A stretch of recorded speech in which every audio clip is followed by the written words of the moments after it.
Hi, John. Have you had lots of projects there? I was going to type in, but it's probably faster for me to talk. Unless I should be quiet. Oh, you had to do cement, didn't you? Oh, so sorry.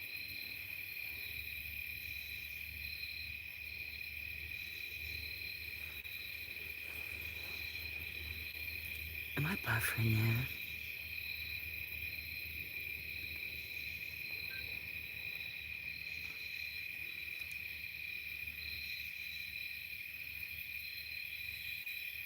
Hello, Andrew.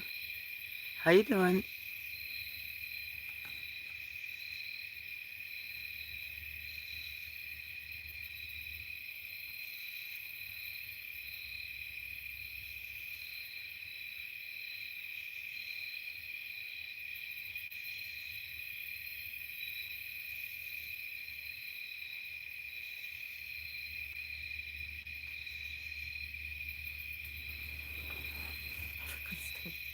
I'm waiting for a story. How's everybody doing?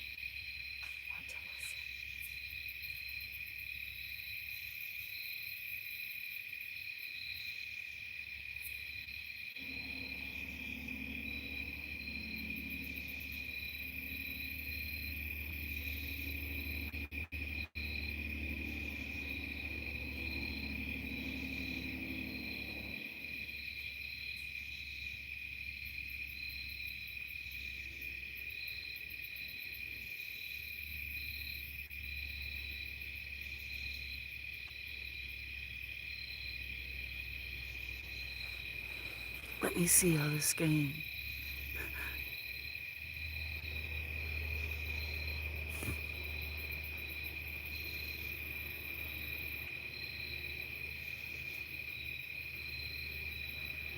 I guess he's looking for more excitement, huh, John? Bunch of people up there. What the heck is going on here? Are you monitoring someone's home? No. Maybe.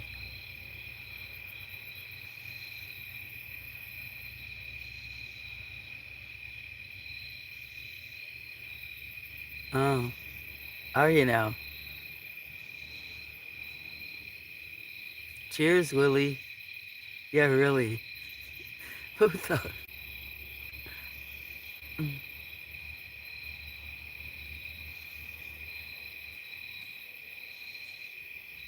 Could be. Actually, looks like it. Ah, I'm your neighbor.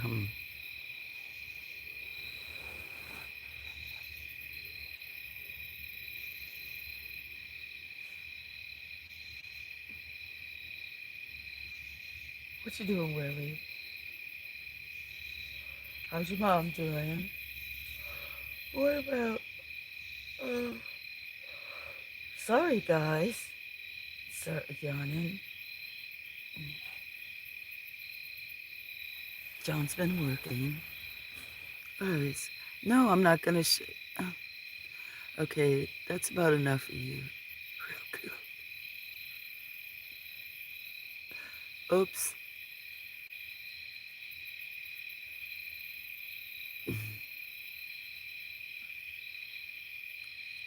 I, thank you guys. Tell you should get, I must be getting popular. I got trolls now. Uh, see? How many times has that happened? And if I'm gonna read a story, I need protection. Show your face. You should. I know that's really actually more popular, but cheers, Pax. Thanks, Willie. What was he slaying everybody? Yeah, he just like I must be getting more popular. Dang. Look at all the messages you deleted. I barely opened my mouth. Hey, Pax. Hey, Willie. Okay, I'm gonna do that on that note. Everybody's like, hmm, wake me right up.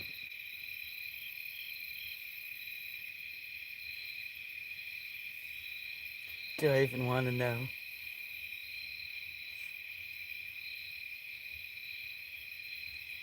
The one guy actually had funny comments, wanted to know if it was a security camera because it looks like it. Moon is huge. Actually, I'm kind of lazy at the moment, so I figured I could sit since it's the same view but lower.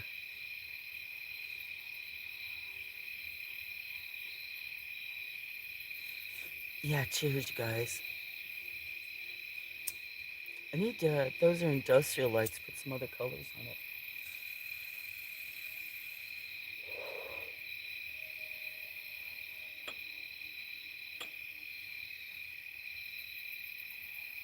What's up? Not much, Elijah. Just got on online talking to some friends. I was maybe gonna read. I don't know how good I do sitting on the floor. And quiet little. Oh, goodness. What's up with you, Elijah?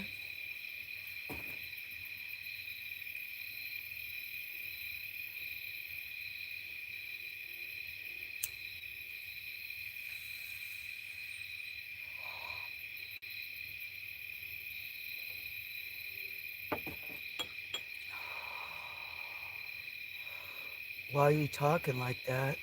Um,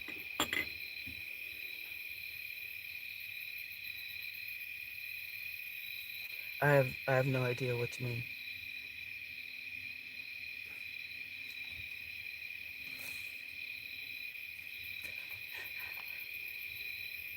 Maybe I shouldn't speak, just let the crickets, huh? Grasshoppers.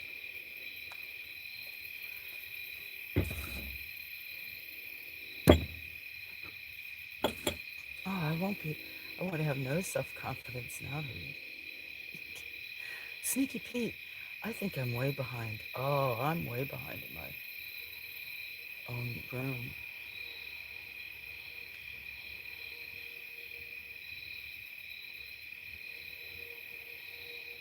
I can't figure out how to produce the, like, Willie, how do you get yours to always go and doing it in advance? Probably Pat's can too.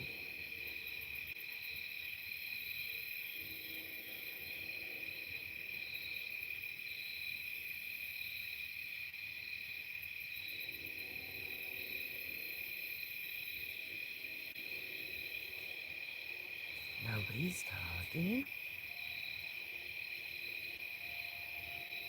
Listen to me.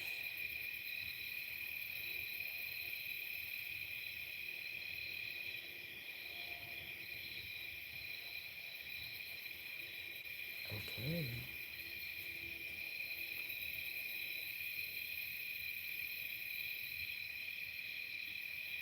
Can you hear me though? I'm sitting like, um, maybe the bugs are too loud. I'm sitting. Let me sit closer. I didn't know if you could hear me. You know, the bugs are kind of loud. I do have these things that I had bought a while back, Willie, that I need to stick them in the USB port to make it louder. Oh no. Yeah. And then it clips on the shirt. I was gonna try those for tonight, but I was too lazy about it. Can you hear me now? I don't know what my question was.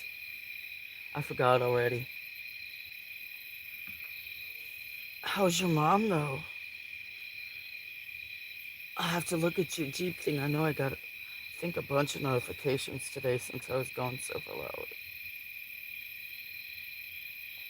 Maybe I said cheers before to you and Pat. I might have answered the one guy.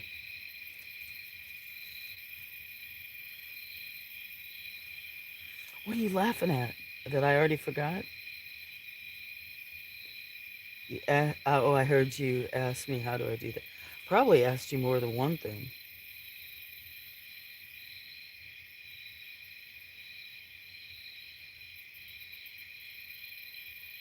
See, I already forgot.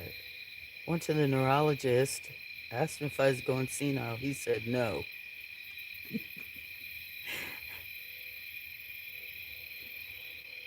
2 plumbing jobs at home. Ugh. It's finished. That's good.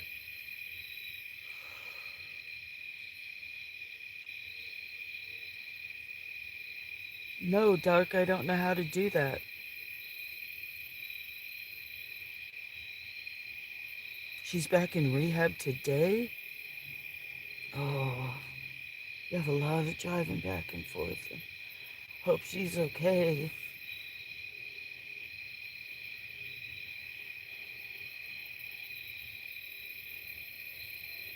Where? Did I miss it? Did you delete it? Why are you talking like that? Is that what you mean? I'm so confused. Oh, probably some of the ones you deleted? Well, if they say, okay, well, whatever. Not even, all I see is all these people you deleted. The comments. I did not, Dark. I don't know how to do that. I don't know where they are. Are they on mine?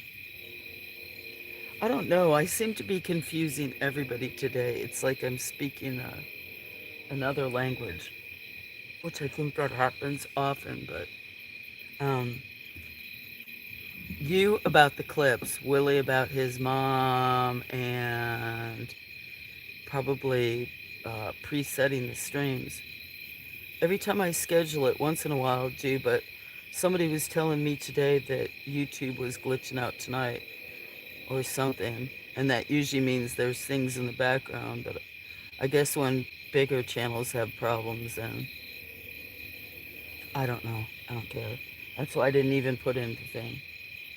No problem. Head doctor. Yeah, I went and saw my neurologist. Oh, that's what you were laughing at. Oh, he said I smoked too much broccoli. No, would be against it. Hi, Shelly. How are you? How you doing, lovely?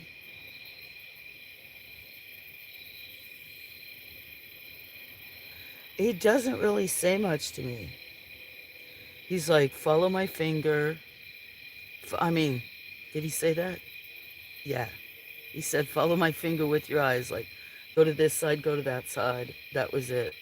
And then he said, hold your hands out. And that was it.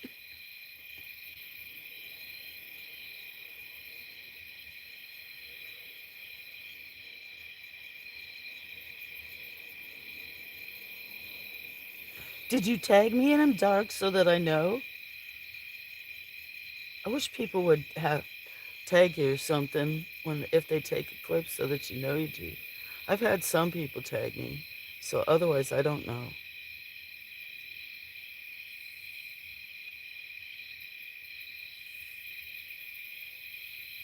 So best way driving I've had in a year and a half, 2 years.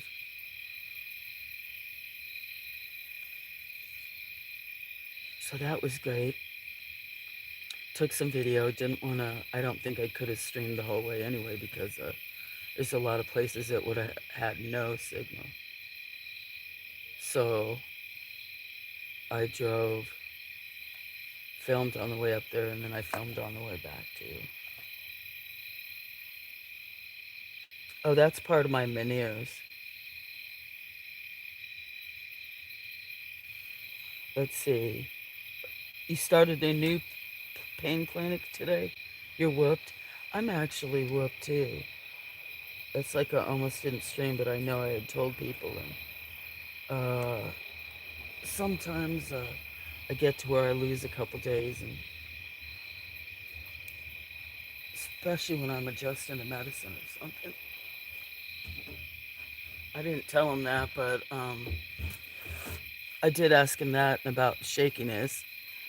Sometimes my heat fluctuates now. He told me it's probably my hormones. I started laughing at him. It's like, is that? I'm sorry, Shelley, though. Sorry that you worked, and I hope with your clinic that helps. But no, my dizziness has been years. I did take 2 tablets before I drove. I'd been sleeping a bunch, drank water, didn't hardly have any coffee, didn't smoke. But it probably helps. The last time I drove, I had somewhat too warmer clothes on. It was like 80 or 90 degrees, and the air conditioner wasn't working.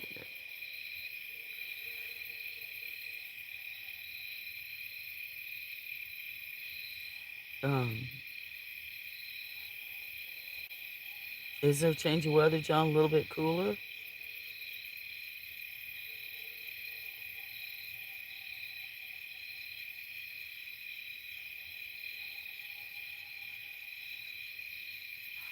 Did you have to have surgery? No, or just really injured it? Up and down.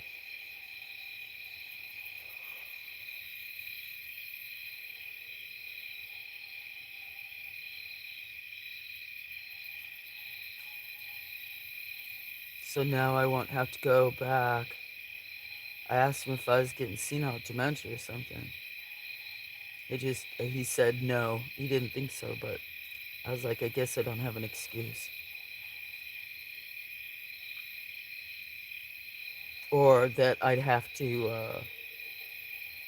get a MRI, but I don't know how much those cost.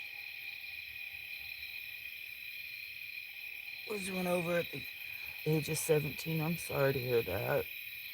So, oh, you've been in pain for a long time or had problems. Hey, Seymour, how you doing? You're not a mod? Me add you as a mod.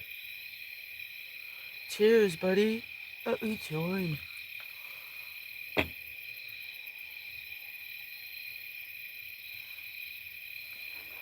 Can you guys hear me? I have a tendency to whisper, and uh, I'm actually sitting on this little deck.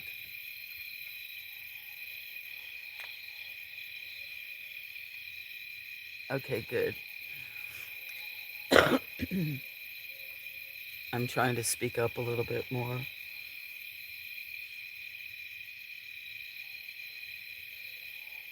I walked, played softball. Today? Or you mean before? I'm all confused. I'm going to confuse you guys, and I'm going to get confused. So much to catch up on from, I know what it was. Last time we saw each other was during the blood moon. And it was so beautiful and exciting. Still don't think I released all the clips of it. Yeah, it's so exciting and beautiful.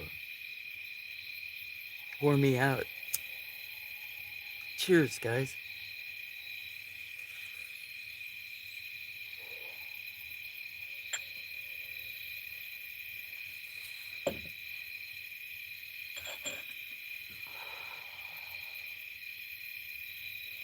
During your lifetime. No problem, Seymour. That makes it easier for like different the community. Since I know and stuff that for everybody to check each other out, support each other if they want, communities.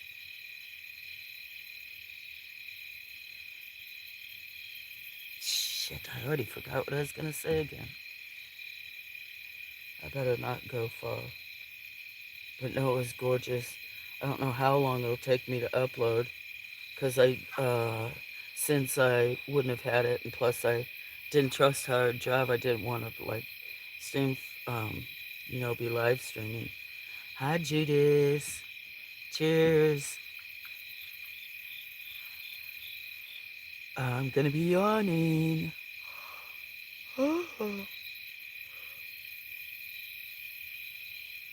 So I was telling him that anyway, I streamed almost the whole way up there. It wasn't looking good at first because the camera wasn't sure where to put it. It was like not flopping around a little bit.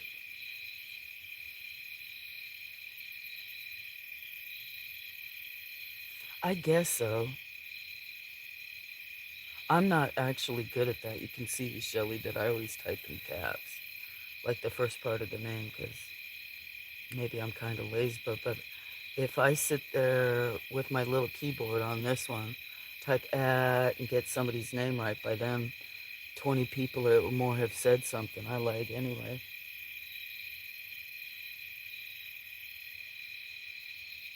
Good doctor facility is a good place. That's great.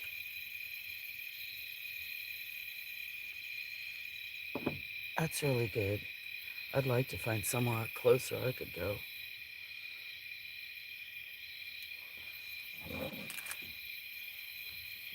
Oh, excuse me. And so now I'm excited because I'll go over to one of the lakes or something. Big lakes around here.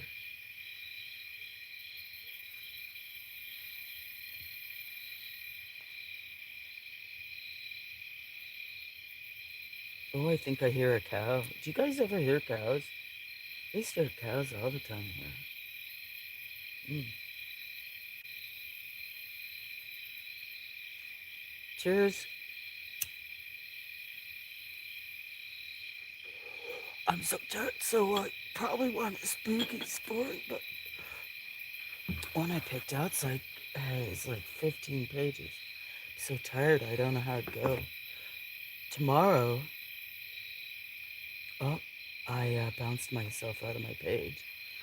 Tomorrow, I'm getting in 2 more books. This one was a collection. It's like 13 or 14 ghost stories. And then tomorrow, I have one that's on spooky stories. And another one coming in is on, I guess, vintage classic horror stories. Yeah, perfect for the month of October.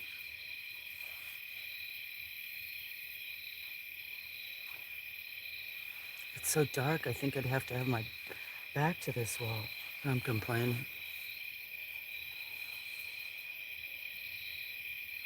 Ooh, ghost. Yeah, the one.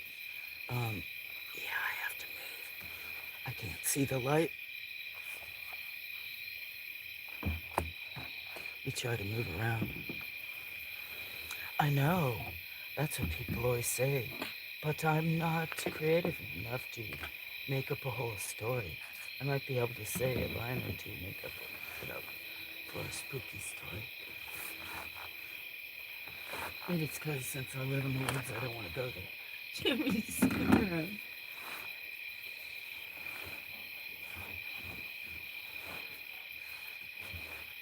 Big full moon. Okay, I won't be able to see the screen that way. What are you doing, Sneaky Pete? Come sit over here. You gonna sit? I still don't think I'd be able to see this, but I should have figured this out first.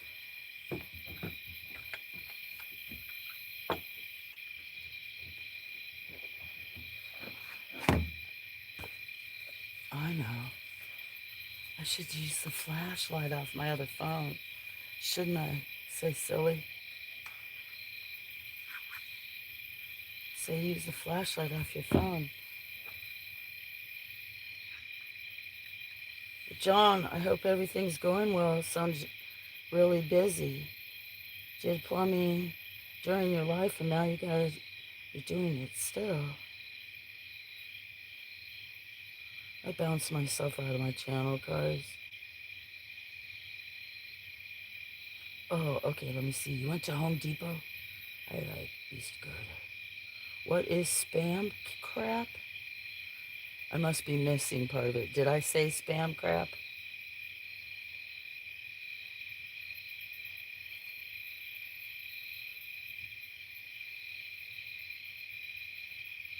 I must not be. I must not be enunciating well. No wonder people like.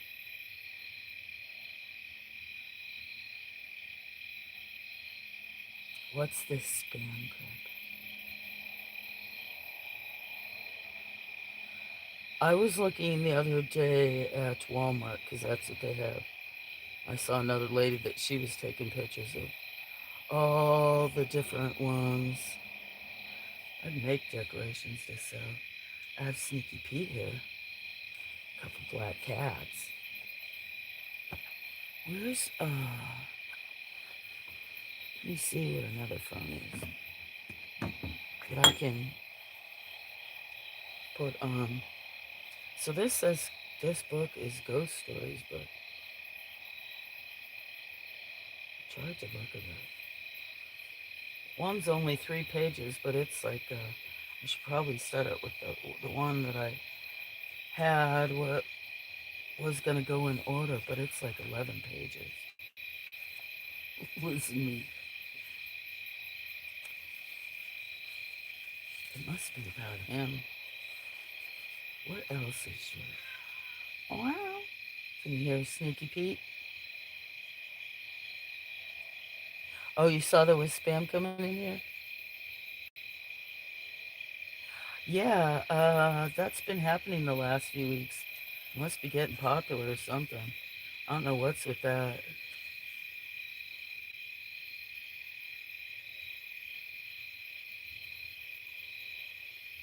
A lot of them didn't like my voice. That's okay, it's just a voice.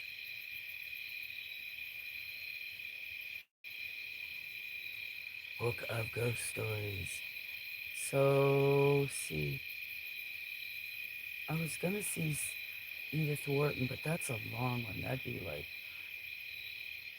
21, 31 pages. I'd have to do that in sections. The Brighton Road is only 4 pages.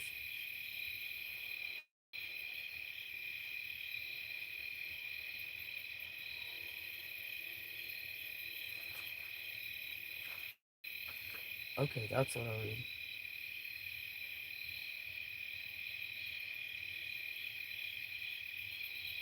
How about that?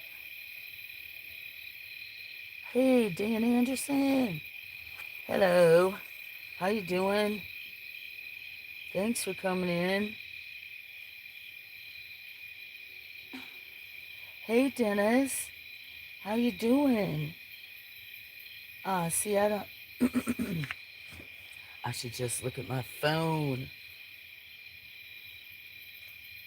If I've missed anybody else.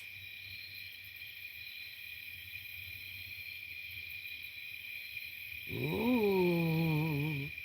Thank you, Jan. I was gone today. I don't remember if I saw it. I never remember when I see it. But I was gone. Had to travel to go to the doctor. Hello, Dennis. Peace and love to everybody. Hugs, people. Can you see my fingers? Kind of. I'm sitting back behind there. If I had music, it'd be you.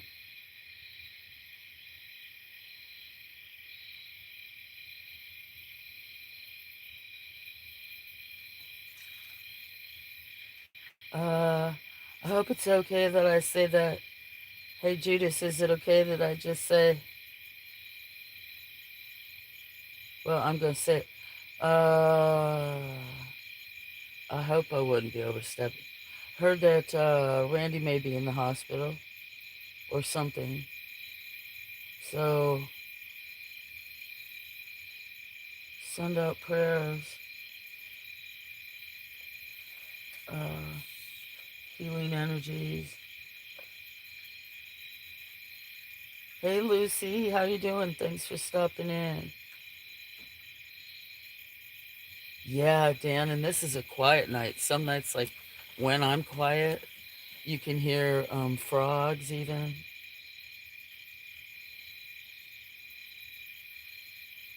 Did you? I don't know what's going on. Judas actually had said something.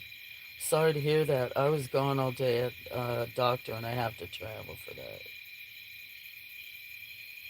Dan, you could make some riffs with bugs. You just like your background.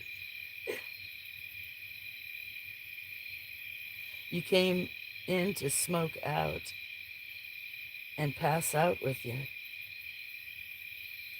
Smoke out? You don't smoke. Pass out with you. So you probably want me to read too. But the birds, I mean the bugs are good. Yeah, isn't it amazing, Dan? Some nights when I'm not talking, you should listen. Um, One night, I don't remember, maybe it was during the day. John Freeman might have been here. John, were you here? I think it was during the day. It'd been raining, and the chorus of frogs was so loud. It was like those old Budweiser commercials where they're like, Budweiser. And it was like this one was singing so loud for his lady. Maybe I was listening to you play too or something. And she was not having it. Then there were the other ones, and it was just kind of funny with birds. Yeah, there's a lot of birds here. Sometimes at night we see raccoons. Awesome, Shelley. Oh, plus you were working with Jimmy the other day.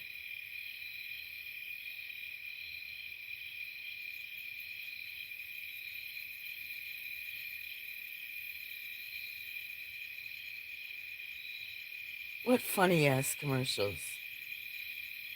Funny ass commercials. Are they playing commercials on my channel? What do you mean? Did I make a commercial? Are there commercials about me? What did I miss?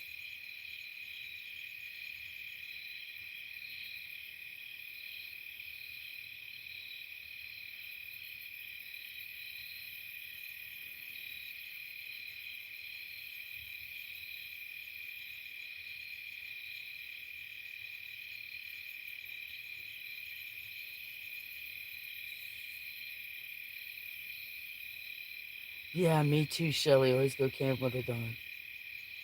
The Budweiser. Sorry, Dan, my brain's been. And here I went to. Oh, yeah, those funny ass. I went to the neurologist today, and he says that there's nothing wrong with me. It's like something goes in and out so fast. It was. I wish you could remember it. Because what was weird was, well, that was during the day. You don't always hear them during the day, and they were so loud.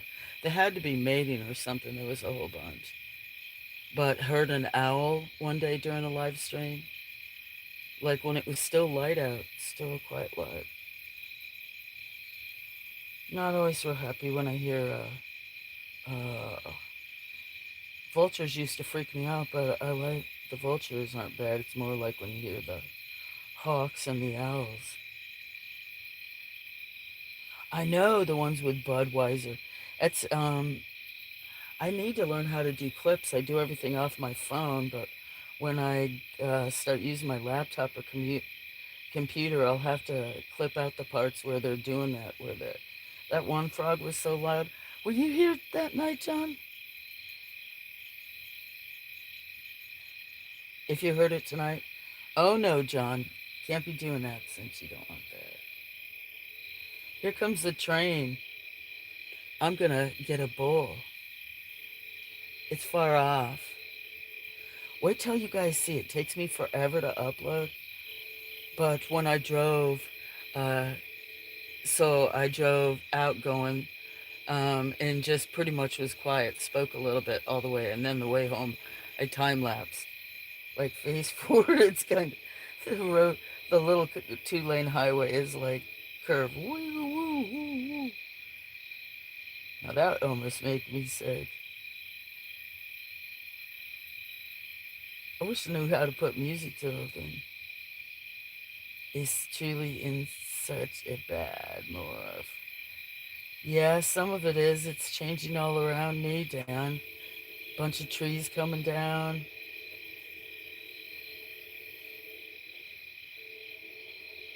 That's mainly from storms. Can you hear the train? Dan, this is the Hope train. Some nights it comes by every half hour, some nights it doesn't come by. or you hear it split off. It's coming. I did hear about that. Well, when I came back, because I was gone most of the day.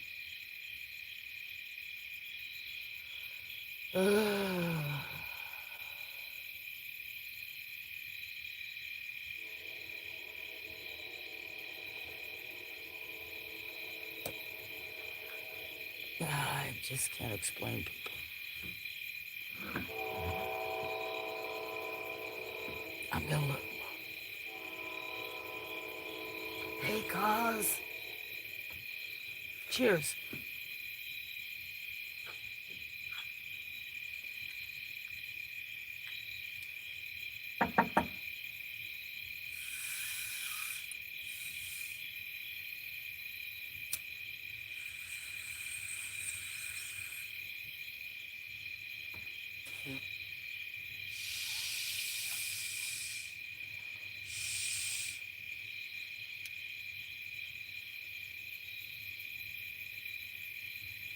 Yeah. Love you too, Dan. All good people in here. Cool. Thank you.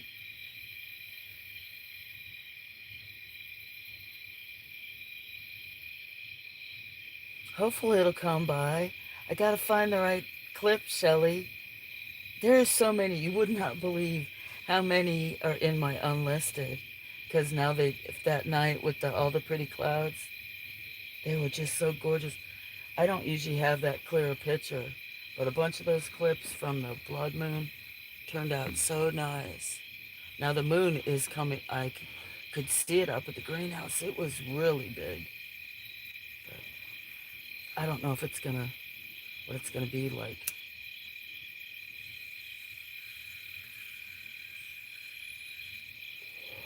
It almost sounds like that train veered off. I'm not sure.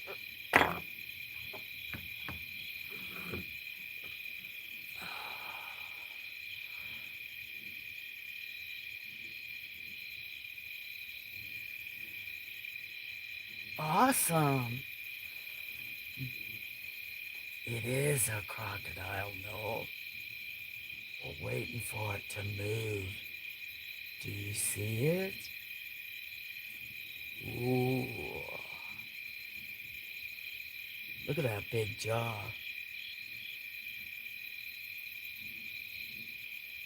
That night, it was cool. Okay, guys, I'm going to sneeze. I'm too far away from the camera to make it. Let's try to... Excuse me. I usually sneeze more at once. Look, I made the camera bounce.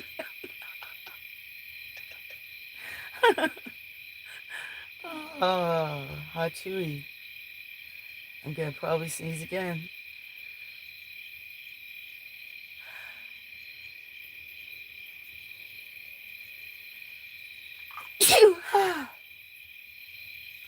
Goodness. Yeah, that was a beautiful night, Shelly. I was so glad so many of you were here because I don't always get to see it, and it's still up on top, almost straight up. Bless me, thank you, Scotty. I need that. How you doing, Scotty? I don't know what it was. All of a sudden, made me sneeze. I'm gonna have to look for that, Judith. Oh, either another train. Can't be the same. Hi, Carol. How you doing? Any of you guys that read about me reading, I'm not reading, I'm talking. Nice to see you, Carol.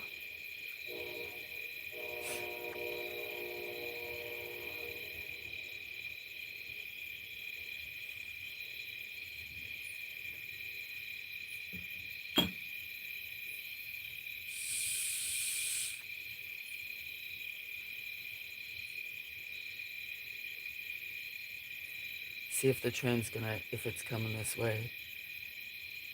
It's one thing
get a cough. Excuse me. Okay, I think that herb train's go. Oh, it's down there. Okay, okay, Shelley.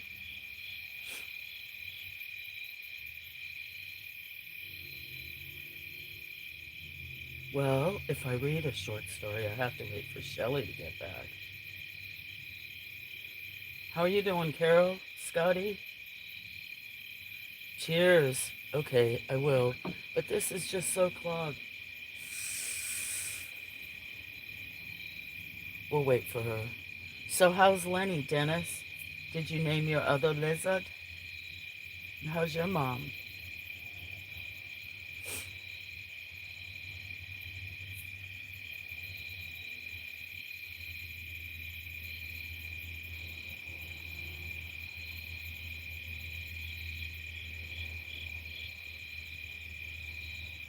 John wants to hear the Budweiser frogs. Wait, won't you hear that day, John? I'm not sure who was here. I'm pretty sure it was in the daytime, after a good rain.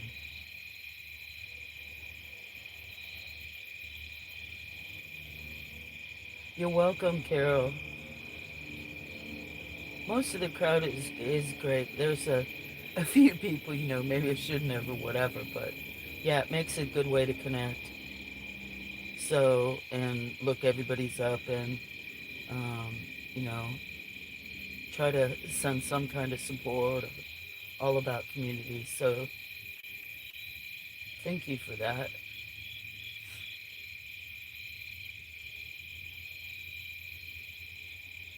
It's hard for me to make all the friends' channels. Only seen the tiny ones lately. Oh, no big Lenny. What's the matter, Lucy? Why are you crying? Did I say something wrong? Double cry. Oh, maybe because Lenny's not around.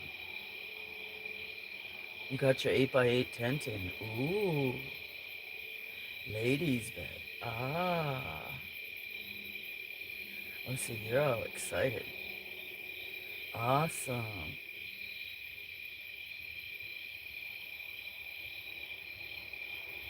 Oh, nice, Dennis. I bet you miss Lenny.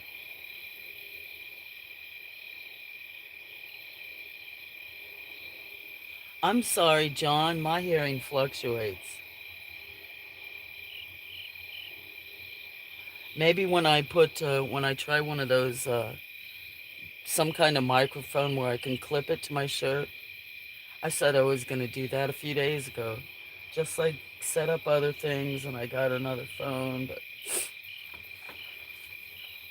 I don't know why I felt like, well, I adjusted my meds again. I didn't tell him that, but I've adjusted them twice, and like, I think I waited like 3 weeks each time. I've cut back.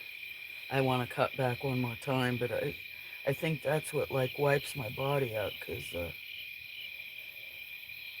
anyway, yesterday you aimed your camera at your hummingbird.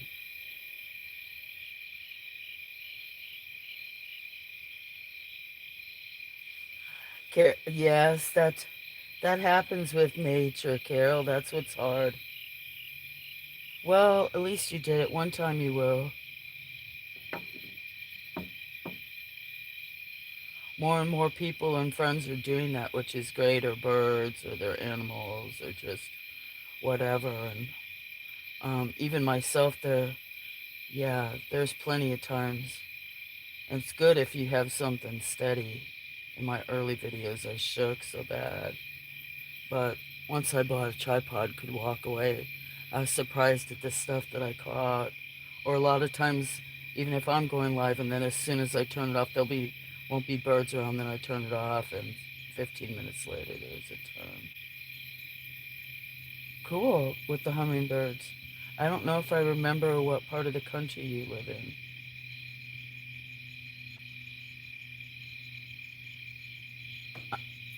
I hope you can hear me some.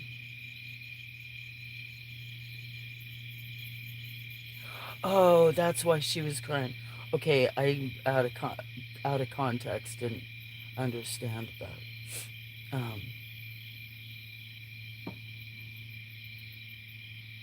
Yeah.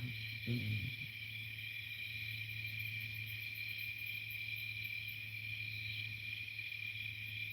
Thank you. Wait till I get the thing that clips on. Although this is actually loud for me. I think this is loud for me. I think I usually talk lower than this. But, yeah, I have so many interesting things to use. So, uh, Judas is probably waiting for his story.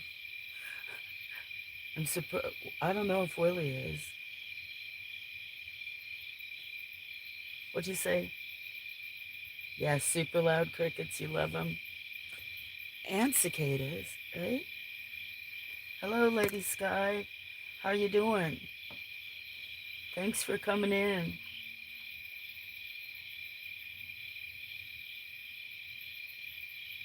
Oh, that's Adam that said that. I wasn't looking. I just saw orange. Adam, from far away, it looks like an orange donut, a burnt bagel on my phone. It's so small. Sorry, Adam. It looks like a. Oh, here comes another hope train. Maybe it'll come close by instead of that. Yeah, super loud crickets. Don't you think a few months ago it was louder? And with all the cicadas, there was many times during the day it was. Oh, see now can you hear the frogs starting to come out? If I be quiet, you could hear the tree frogs starting to come out.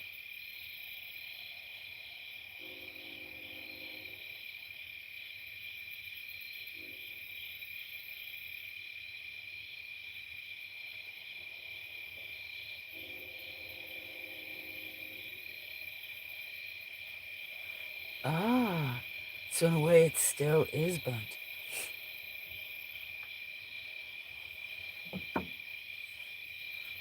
How can I lose stuff sitting on my lap?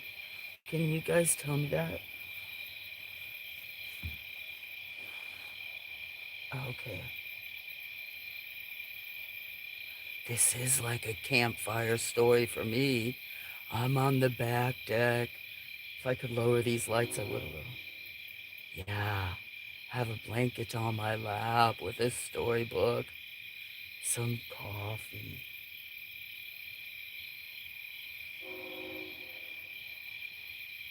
Bugs in the background.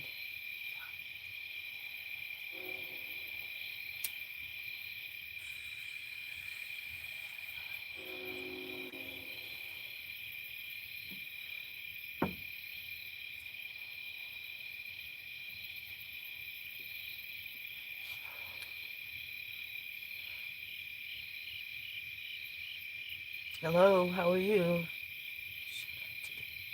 No owner claim. That's I might adopt a dog. Awesome. Oh, that's cool, Adam. That's very cool. I'm doing great. How are you? Actually, dogs were up at the property the other day. I have to upload that. There was a little lab.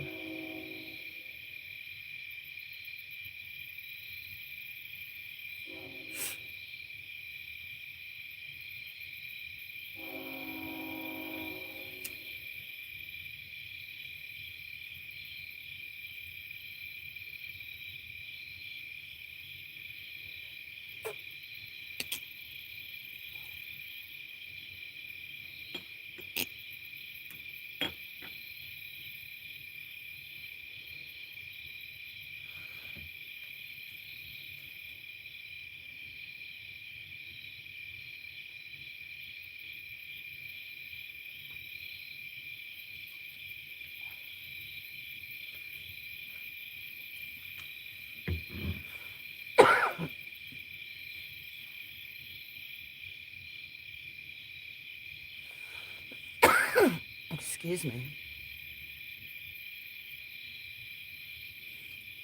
Adam, no worries. You see how I type?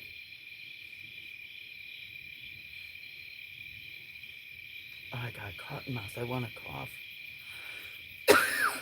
Definitely.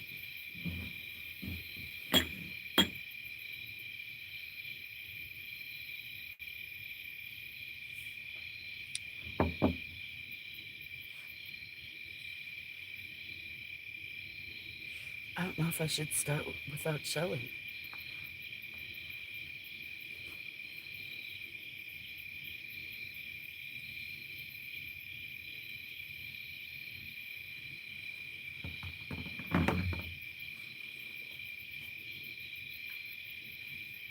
Okay, I'm looking.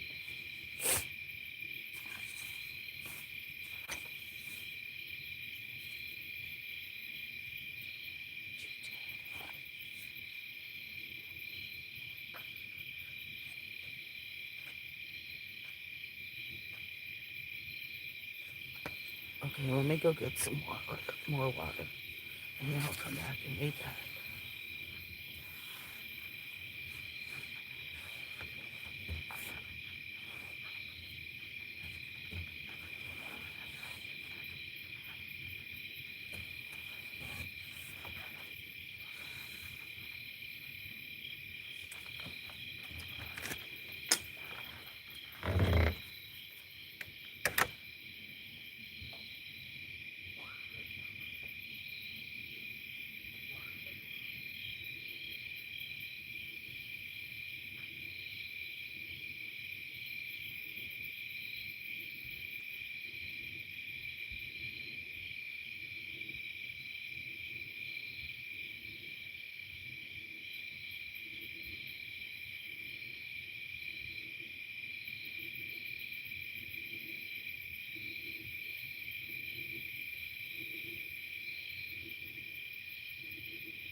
As soon as I start coming down the hill, there's gotta be trees here. somewhat allergic to.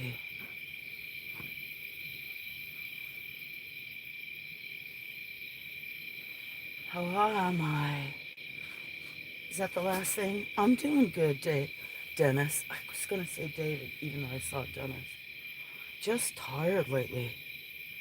I was saying that's kind of what.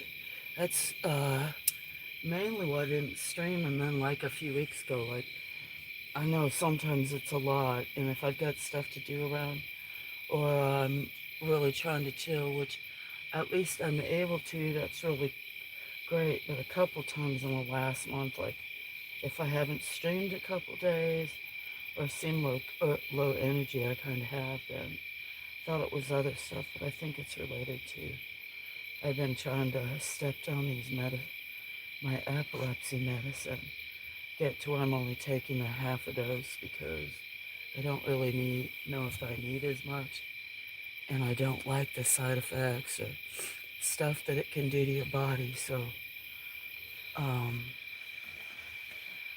every time I step down, I was like on max dose for the person, like even kids can take it, and I was on the most a person could take, so like elephant dose. So I'd like to get to half of that. So it just throws me off. I was always an insomniac. A lot of my life I slept 3, 4 hours a night, but a lot of times I had more than one job. It just was always like non-stop. But I was up over 30 hours a few days ago, and then I finally like crashed and burned. Anyway, I'm doing good. I have Meniere's. I don't know if you know what that is, and that's like vertigo, so dizziness, and can be kind of like car sickness, what some people call it. And so it has to do with noises in your ears, your balance, stuff like that, other things. And mine's gotten pretty bad in the last few years with driving or other stuff. It would be like, ooh, this land is unbalanced anyway and other stuff. But today was a great day going up there, no problems. Got bad like a few times ago when I went, but it was super hot. There was no air conditioner and other stuff. I don't know if that was part of it, but I took some medicine. Took like a double dose of medicine before I left today, so it was great. So I'm good except for I feel tired. I don't. It's got to be because I just started another one this week, so I'm gonna. I guess that's why I feel tired. I don't have to go back to January. I could get an MRI, but I don't know how much that would cost. So I probably won't do that. Yeah, you were gonna let us know how the new meds were doing. I was. Did I say that? Oh my gosh, I don't want to lie. They're okay. It's just I don't like them. They're harsh for you. They have side effects they tell you, like even on the papers. But then you complain about it or they say it in their uh anyway, I have stuff all over this blanket.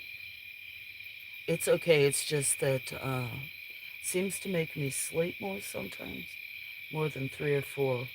But I could a while back the last time I switched, I was like up like 50 hours, 54 hours. I got to be, it was like comatose the last, like, I don't know how long, 6, 8 hours or more. I was like zombie and I could not fall asleep no matter what. So I started adding back the supplements and vitamins I did because I feel like I need a shot of B12 in my ass once a week. But I started doing that and I stepped down, so I might be low energy sometimes in the next, I don't know, 2 or 3 weeks while I do it. And I'm going down one more time too. I'm some minor seizures. That's kind of what mine are focal. Brain fades. Sometimes I stutter over my words. Mix them up. Have what senior moments or brain fades. Like, yeah, my doctor doesn't basically say nothing. He said, um, he was like, okay, follow my finger, and basically, so it was like without moving my head, and it was like to the right, and then to the left, and that was it for that. And then he told me to put my hands out, and I think that was it today. Asked me how I was doing, if I needed meds, and I asked him like 4 questions, but sometimes he makes me walk or squeeze or do resistance up and down that. But anyway, that's about it.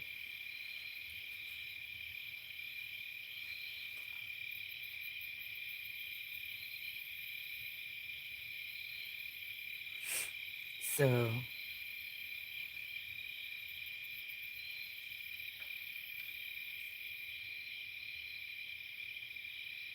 yeah, that's kind of what mine is, Dennis. I talk about it, but it's a, not like, anyway,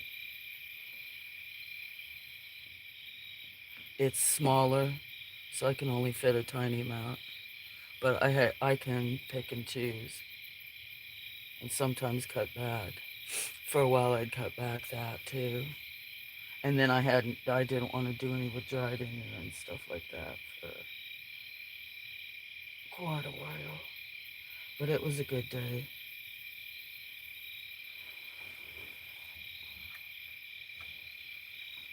Now I don't have to go back to like January unless I want to get an MRI from. I need to get some other stuff done. But anyway, doing good. I'm just, I was glad to know that because there's some other places in the county I'd like to go. I don't know if I'll have service. I get some hotspot on my thing and I've never used it. But there's a lake here called Lake Wadawi. It's about, uh, well, the lake is actually like 15 miles away, 20, 25, and it wraps around. And it's really, really pretty. And then there's a place, Rock Mills, I want to go. It's about 15 miles away. These are in this county.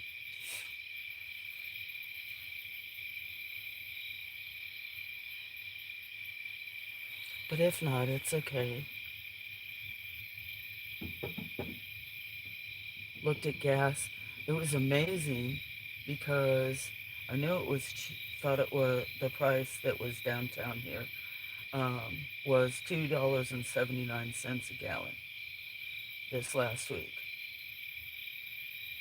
So that's what I was thinking. And today, when I was driving out east to this other place, they were at like 297. I could not believe because usually it's not that big of a difference from right here. I don't know what gas is where you guys are. I can't remember what diesel was, and off-road was the same price. 470 there. Yeah, it was 279 last, like, I don't know. This is Thursday. Could have been Monday. I think it was either Sunday or Monday. This didn't go out on Howard. Could have been Thursday or Friday. I know, that's pretty cheap, right? 279. Milk went down, stopped and got that on the way home, and milk went down 95 cents a gallon.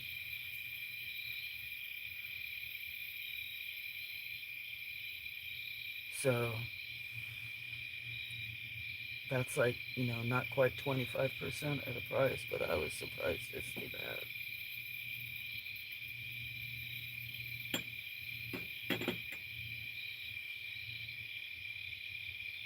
I should do that. One time I did that, walked around there and was filming, and that day, that was alive. It was around Halloween last year. It's like the best one, and I had good internet. And I didn't know if it would be taken down because of songs, they play in the store. And I was playing with a little Elmo, and so it was doing like an Elmo song. And looking at prices of stuff and showing different things throughout the store. But and the live got taken down because I went over by the sporting goods section and uh, just was showing stuff. Didn't handle nothing, but was showing a few things. And then I walked over in the Halloween aisle, and there was like orange water guns, like kids. And I picked it up. Said something like, "Oh, that's the only kind I'd ever had," or something. And they took the string down, said it was like federal firearms violation.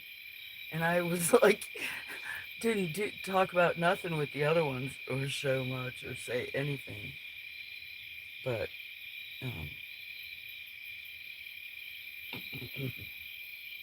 I can have it on the lives where sometimes you hear people shooting off like automatics, and that's okay, but you can't pick up a child's water gun.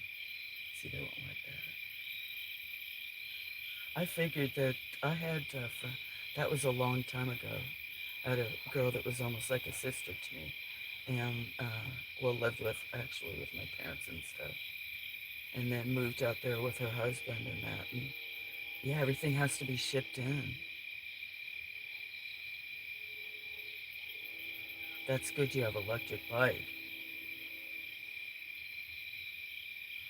380, but you can find it 325. I think it was more than that. Like, I'm trying to remember at the beginning of the year. I have videos when I've shown when I've gone downtown sometimes. I just have so many pictures and other stuff that I can't stay up on live. Well, I feel like I could if I would stay busier than I am, but I'm probably talking lower, aren't I? Maybe one day I'll do that. Go down there and then film. And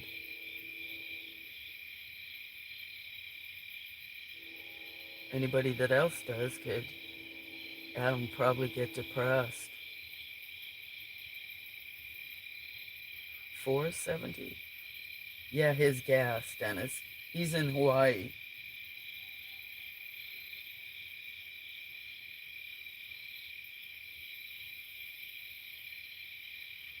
In Hawaii, in the Big Island. What a small world that you know, Rachel and Wago. Look at third train already tonight.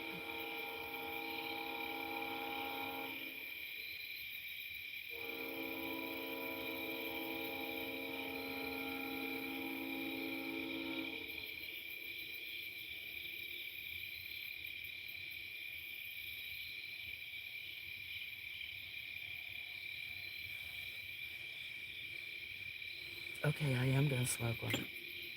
So I was gonna wait for Shelly. I guess I'll try to read. I said I would. Oh, I picked a shorter one. I hope I'm in a spooky mood. You can see, I think my eyes are turning into... Do you guys ever get that? Those of you that partake get like little slits for eyes. Maybe I'm allergic.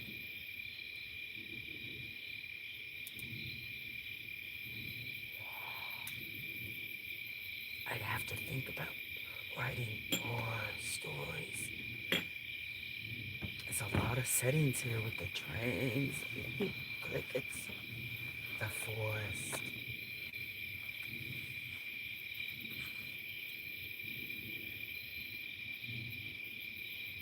Hello, Valentina.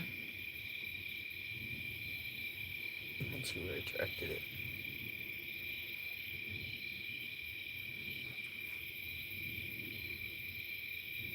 Two se- 276, so you're slightly cheaper than here. That's awesome, Dennis. 210. They sent me this book, and it uh, came in not perfect. Yeah, my allergies have been really bad, and then in my throat. I don't know if you guys can tell that my voice fit fluctuates, but right now my eyes are. I think it's also it. There's stuff that right as soon as drive down the hill, there's stuff growing right here that really seem to affect. I got stuff all over my lap. That is not good.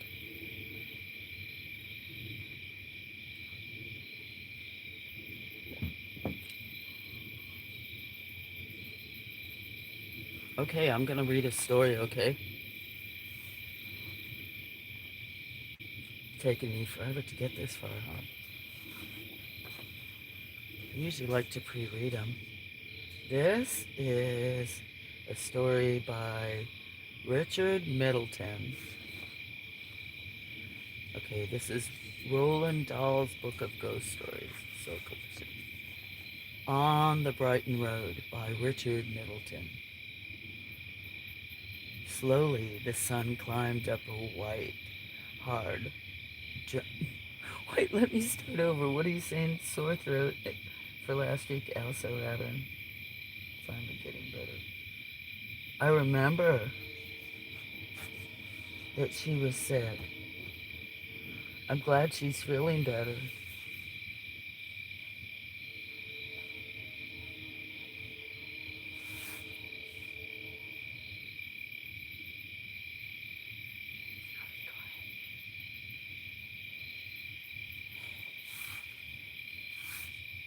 Okay,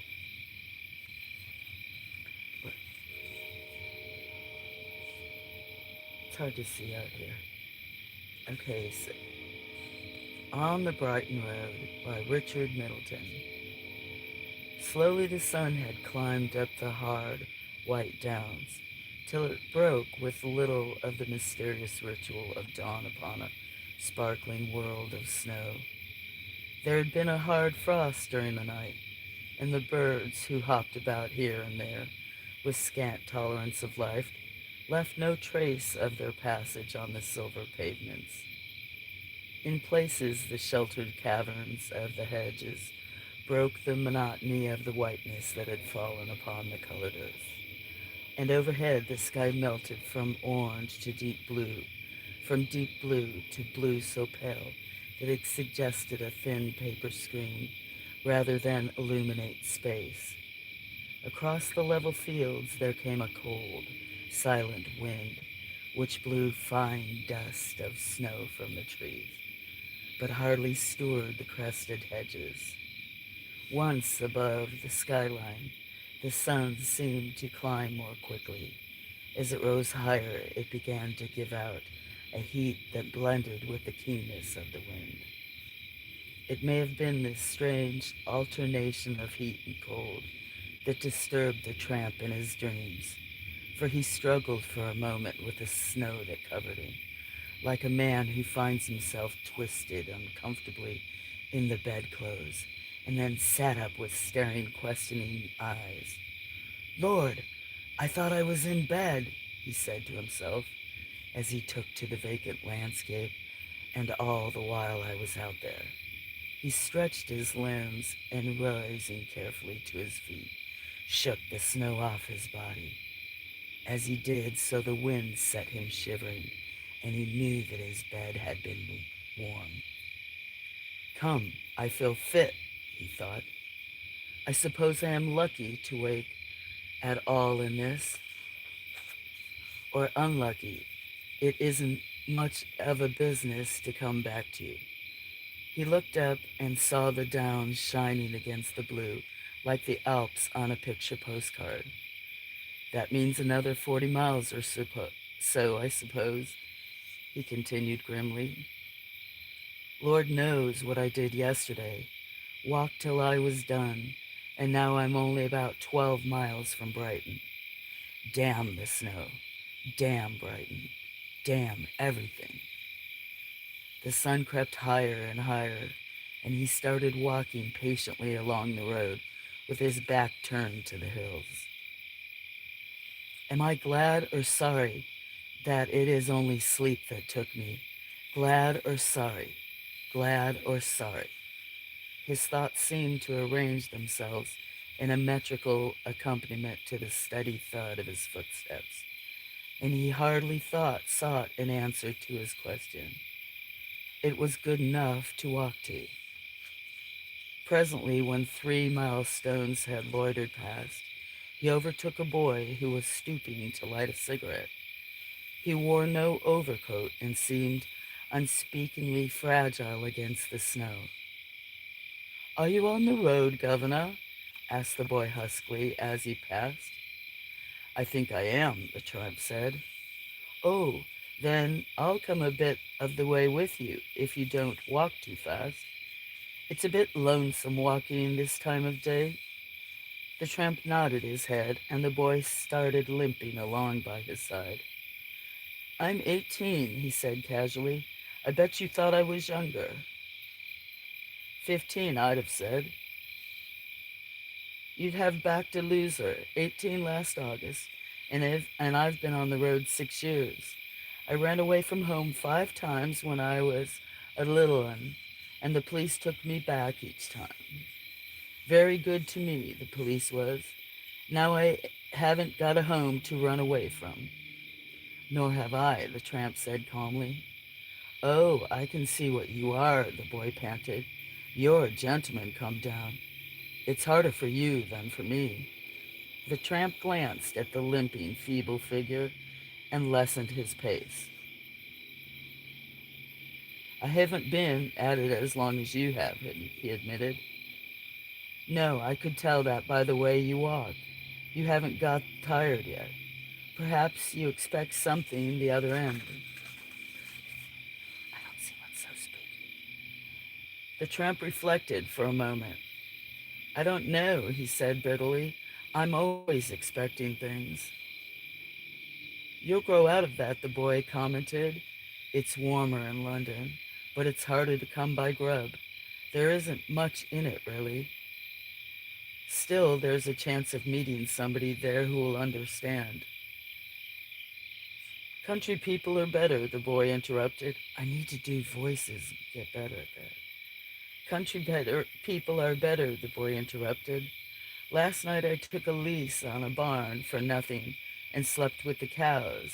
And this morning the farmer routed me out and gave me tea and took me because I was little. Of course I score there, but in London, soup on the embankment at night, and all the rest of the time coppers moving you on. I dropped by the roadside last night and slept where I fell. It's a wonder I didn't die, the tramp said. The boy looked at him sharply. How do you know you didn't? He said.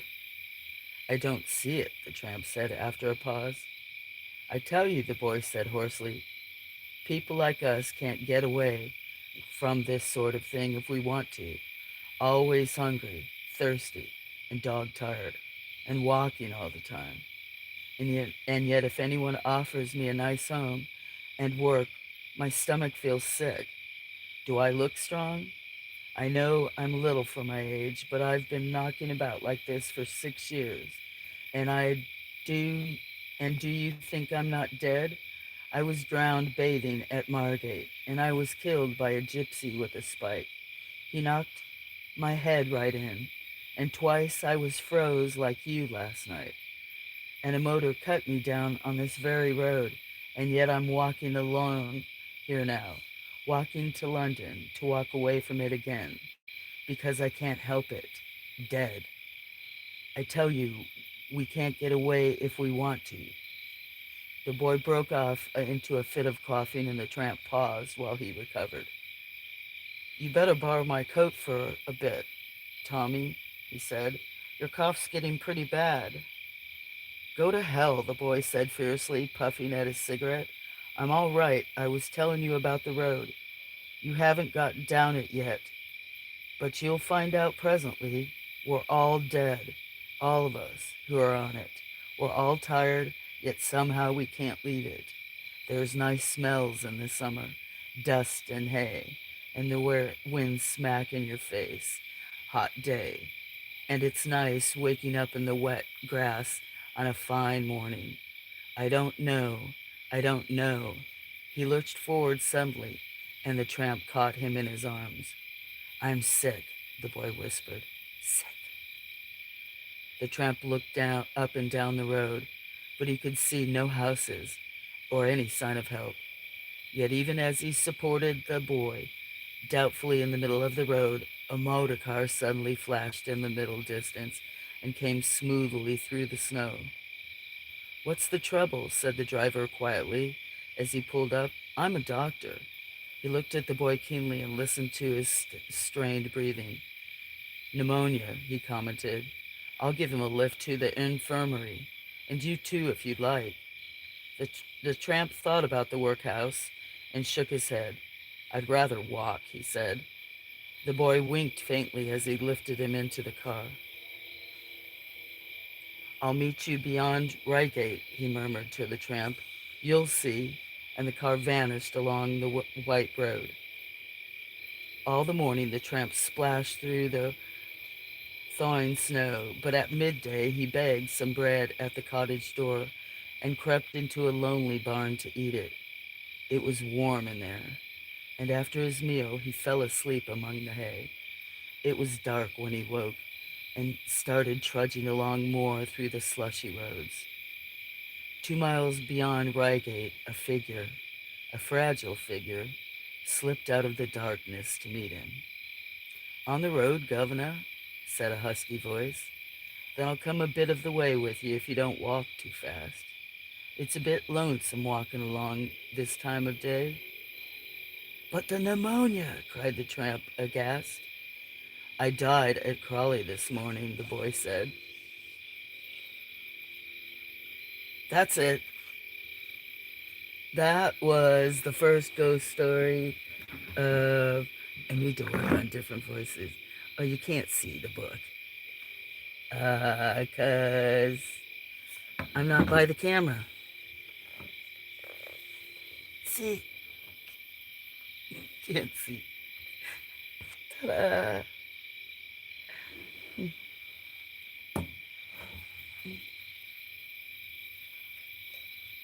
Be better.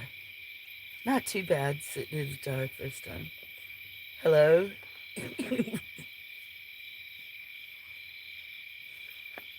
Tomorrow get spooky and vintage ones. Maybe poems are better. Boo! Okay, wait till spooky. Wait till the spooky ones. And then you won't say boo, you'll say hurrah. I need to. That's why I already kind of read the first one that I said in the comments. See, I don't even stick on my posts that I said I was going to read. And I read about half of it. So that way, if I read it, like if I used to read, if I read it through and then I could see the different characters that were in the short story and get a feeling for what they were like, then you could kind of slightly alter your voice and make, a character. Well, I changed it because since I'm a little pooped, instead of reading like 14 pages, to pick a short one. So I need a better one because it did say governor. I did that good, but it had to be husky. Go. What's an 18-year-old husky British boy sound like? Governor. No. I have to work on that, see. Mm-hmm. I don't think I made too many boo-boos out of me. You said boo, so you mean boo-boo. Like boo-boos? Like mistakes? Or boo like boo hiss? Or boo like scary? Or boo like no? No like the ghost says. Not like a mean boo. Boo. Was it scary? Do you know what? These are supposed to be famous ghost stories. That one wasn't as scary. think I could have made it much more scary if I would have read it. Scary boo. Well, the other two book, yep. So I ordered another one that'll be in tomorrow. That's spooky stories, a collection, and also the other one that's coming in is vintage classic, like horror stories or something. But I do know, I remember two of the people in this book from like English literature. But, and then Flannery O'Connor, the one that I was going to read, I thought she always had some good ones, but I would like to read them with inflection or other stuff or people's kind of voices, but I just don't do that now. So maybe a scary boo. But, um, yeah. So that was that.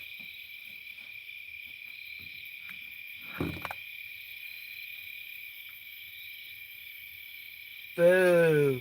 Boo. You were listening to boo. Thank you. Thank you. I know. I know. The way for you guys to say boo is like encore, more, more, more. I know. You're all so adoring and loving.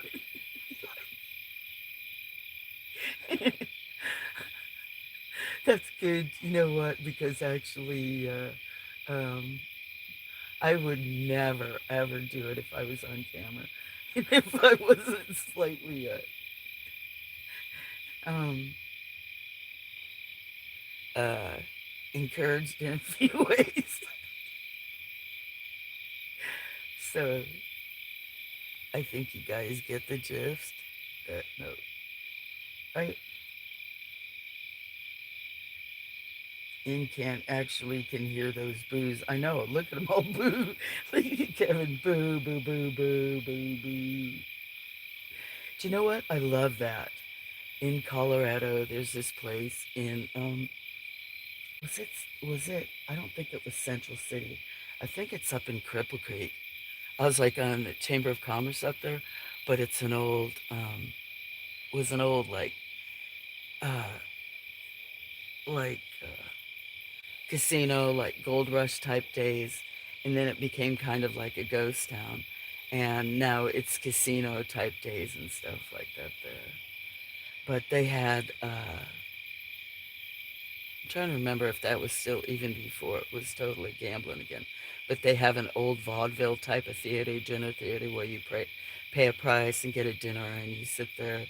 And so yeah, they have like old vaudeville shows too, where there's a villain and they give you like a menu that tells you different things to say for different characters. So like you sit there and be, boo hiss at the villain. I can't remember what you did, like the heroine or girl. Be probably like, oh, or something. If you've ever seen Rocky Horror Picture. So thank you all for like, have I seen The Princess Bride? Wasn't that Danny DeVito? I think I did. I don't remember if I saw it all. I used to work a lot. But I think I saw bits and pieces.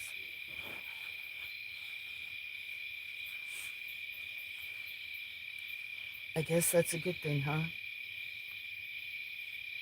I must have put Judas to sleep. Some other people.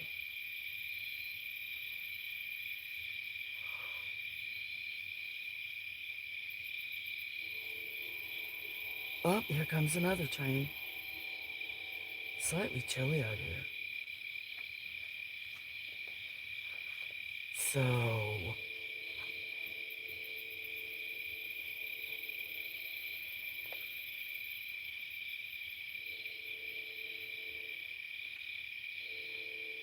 and then, might be reading, um,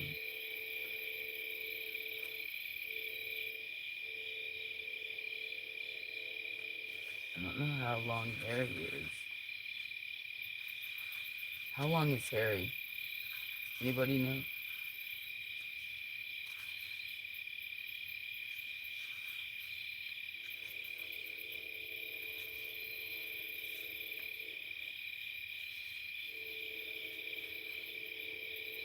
15 pages.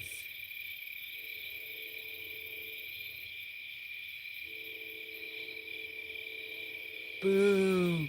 Boo! Boo! Oh, okay, never mind.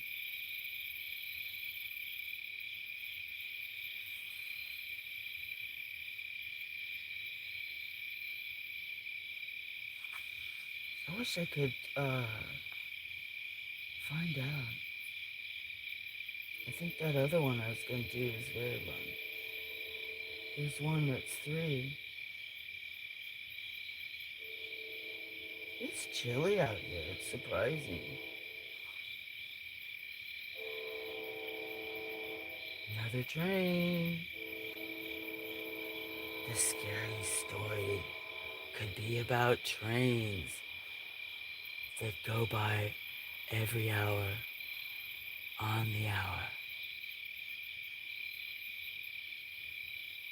for years, 50 years.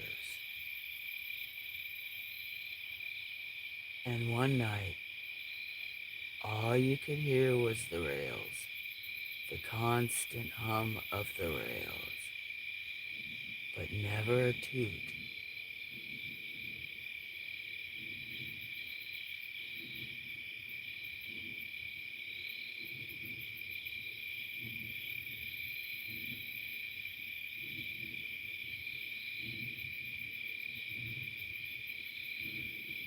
Mmm.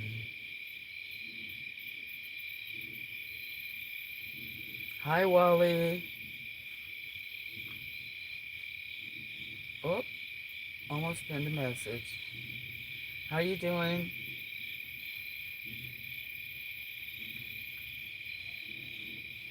I know I brought like a quilt thing out here.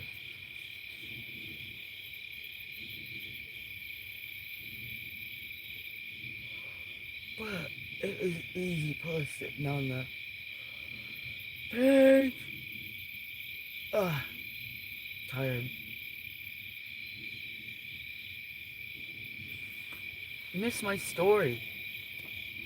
Well, not my story. That's the wrong thing to say.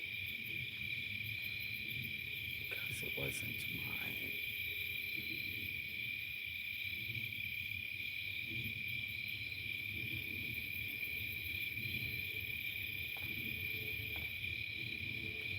They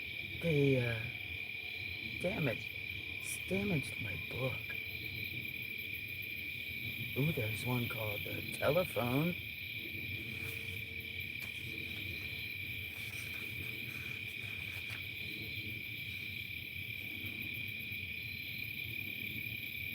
Near Treadcold. 2, 4. Oh, that one's only 9 pages. But that's still quite a bit, right?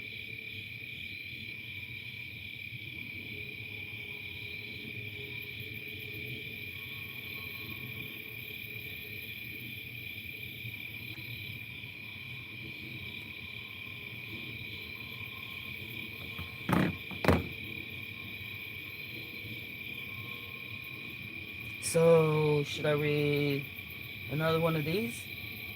Or Animals? Or Be Quiet? Go get Flannery O'Connor?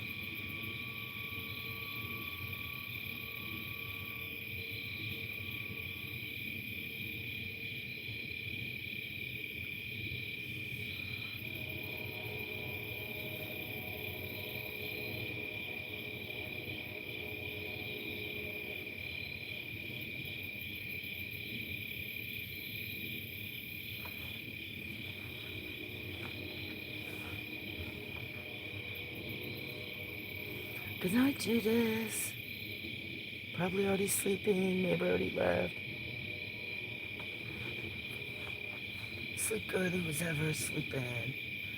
I don't know how long I'll leave this on tonight.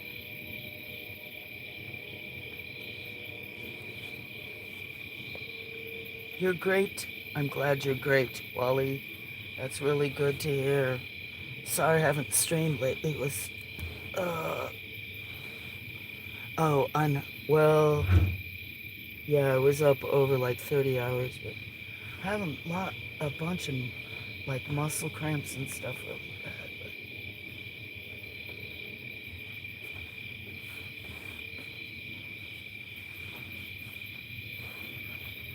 And then I think my body rebelled for a day. Or just maybe I slept. I don't remember. Time goes by.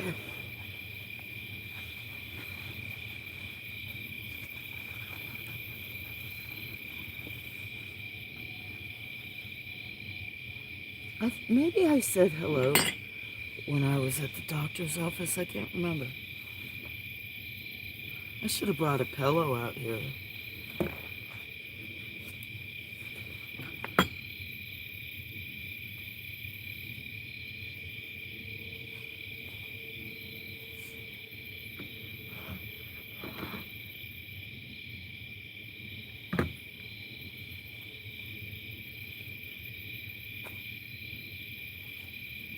I wonder if I can read while I'm laying down. Think I can? Is that a pillow? Okay. Just be better if I knew what their voices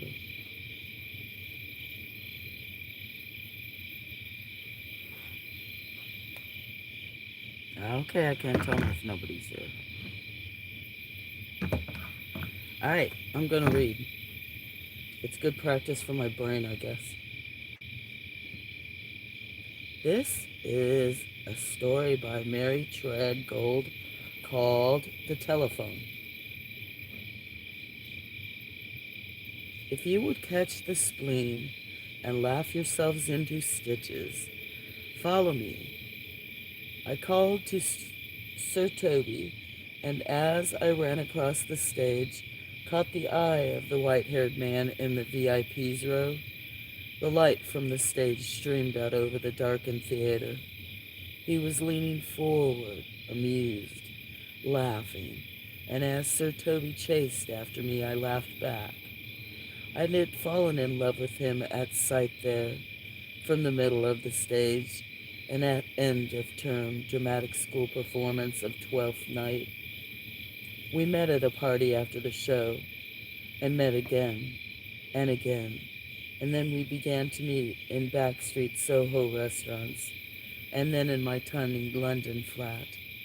I loved him desperately. I had never been in love before, and Alan had not been in love for over 30 years, and not since he had married Catherine, he told me, in some queer little snowbound Canadian township. I never met this to happen. I never met this to happen. I never felt like this about any woman before. I don't understand myself, he said relentlessly. All through the winter, I clung to Alan. We kept the long, secret winter afternoons and evenings together. There was so much that he wanted to give me. The things that I wanted for myself, more than wanted, believed that I must have. I wanted to give you kindness and shelter and love, he said. He and Catherine had no children, had no children. But it could not go on like that. Every time he came to my flat, the conflict in him deepened. It was like the deepening rift splitting a tree trunk down to its roots. He would turn warily towards me. How can I hurt you? He asked me. Catherine and I, we've been together all these years, long before you were even ever born. Why, I knew her when she was a schoolgirl, a child. Look at what we've done together. Look at our work. I tried to understand, but I seemed to see only a gray, ghostly marriage, a kind of deadly, intellectual, middle-aged companionship stretching back down the years. There was nothing there I thought that should be preserved. It would be so different for us, I thought, and I clung the more desperately. I cannot live without you, I said, believing that I could not. Our dilemma, Alan's agony, was resolved by Catherine finding out. There was no drama, no scenes. During the next few months, I knew what passed between them. I dared not ask. I felt like a child whose parents are gravely discussing in the next room portents beyond its comprehension. But presently Catherine went obtrusively back to Canada without Alan. Alan shut up the house in Hampstead and talked of selling it. We neither of us wanted to live there. Immediately after our marriage, we came up to this cottage in the Western Highlands, which we rented through an advertisement in the Times. That year Scotland had one of its rare, perfect summers. We bathed and fished, and the long halcyon days passed over us with scarcely a break in the weather. I was blissfully happy, free from the conflicts and indecisions of the past months. We turned again to each other, discovering new releases, a new and deepening absorption. Our cottage lay by the shore in the curve of the hills, and whenever I remember that summer, it seems as if it were falling tides of the Atlantic were always in our ears, and as if the white sands were always warm under our bare feet. But again, it could not last. One scorching day in early September, I came round the cottage at lunchtime, carrying a pot roast over to the table under our rowan tree. I found Alan sitting, staring down at an open airmail letter that the postman had just delivered. He looked up as I put the pot roast down. His face was dazed and his hands were shaking.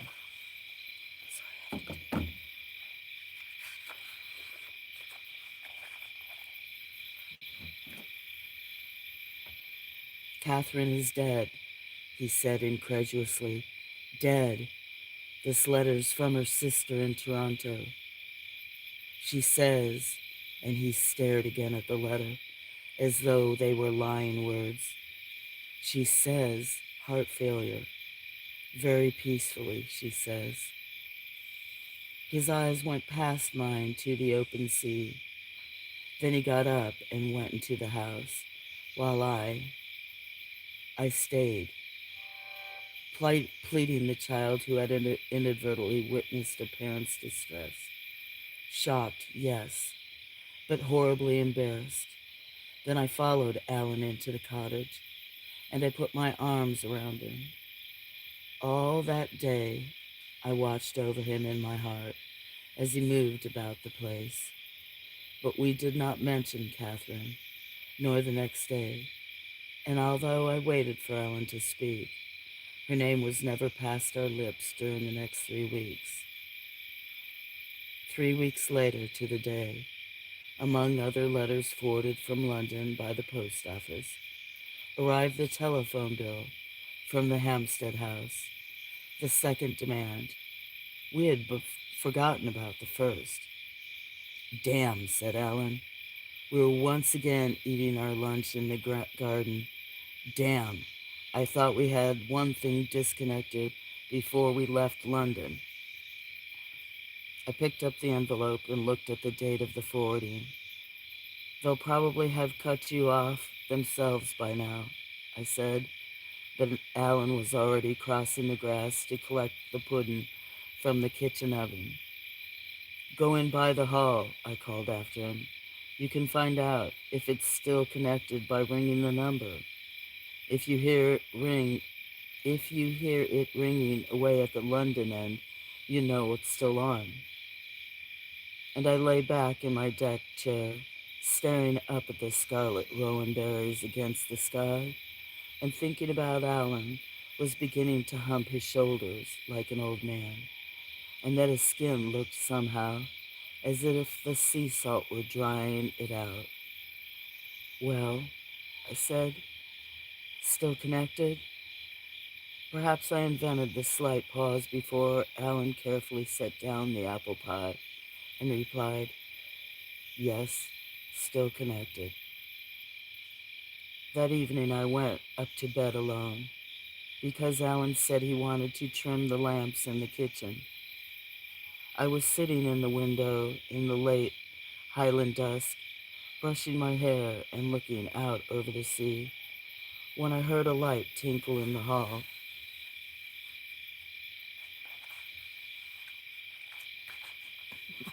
Uncomfortable. I need to lay down or something. When, okay, let me start that. That evening I went up to bed alone because Alan said he wanted to trim the lamps in the kitchen.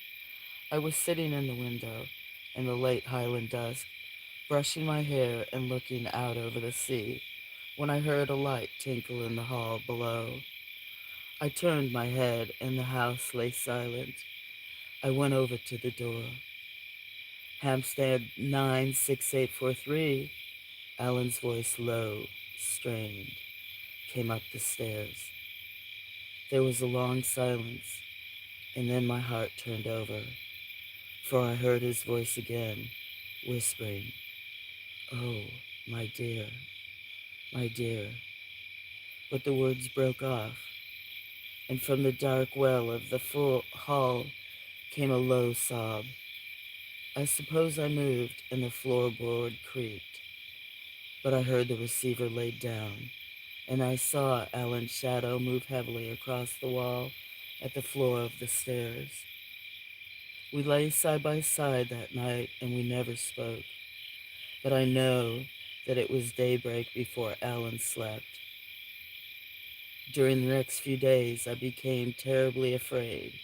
I began to watch over Alan with new eyes, those of a mother. For the first time, I knew a quite different tenderness, one that nearly choked me with its burden of grief and fear for him as he, uh, as he moved above the cottage like a sleepwalker, trying pathetically to keep up appearances before me. His face, as it seemed aging hourly by its weariness. I became frightened, too, for myself. I kept telling myself that nothing, nothing had happened. But in the daytime, I avoided looking at the dead black telephone inert on its old-fashioned stand and the telephone wire running tautly underground away from our cottage, running steadily south, straight down through the border hills, down through England. During that week, I tried never to leave Alan's side, but once I had to go off unexpectedly to a village shop. Excuse me. Are you guys still listening? I have to find somewhere where to get comfortable. I should have brought a pillow out there. Sorry to stop and pause.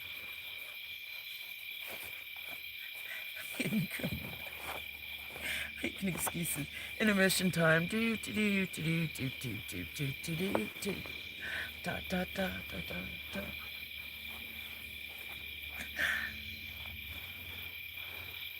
Okay, let me see. I don't know how long this story is before I'll cramp up. I ruined it by where am I? Oh, about telling myself nothing about it. But in the daytime, I avoided looking at the dead black telephone, inert on its old-fashioned stand in the hall. At night, I lay awake, trying not to picture that telephone wire running tautly underground, away from our cottage, running steadily south, straight toward through the border hills, down through England. During that week, I tried never to leave Alan's side, But once I had to go off unexpectedly to the village shop. When I returned, I had to pretend that I hadn't seen him through the half-open door, gently lying down the receiver. And twice more in the evening, and there must have been other times when I was cooking our supper, he slipped out of the kitchen, and I heard that faint, solitary tinkle in the hall.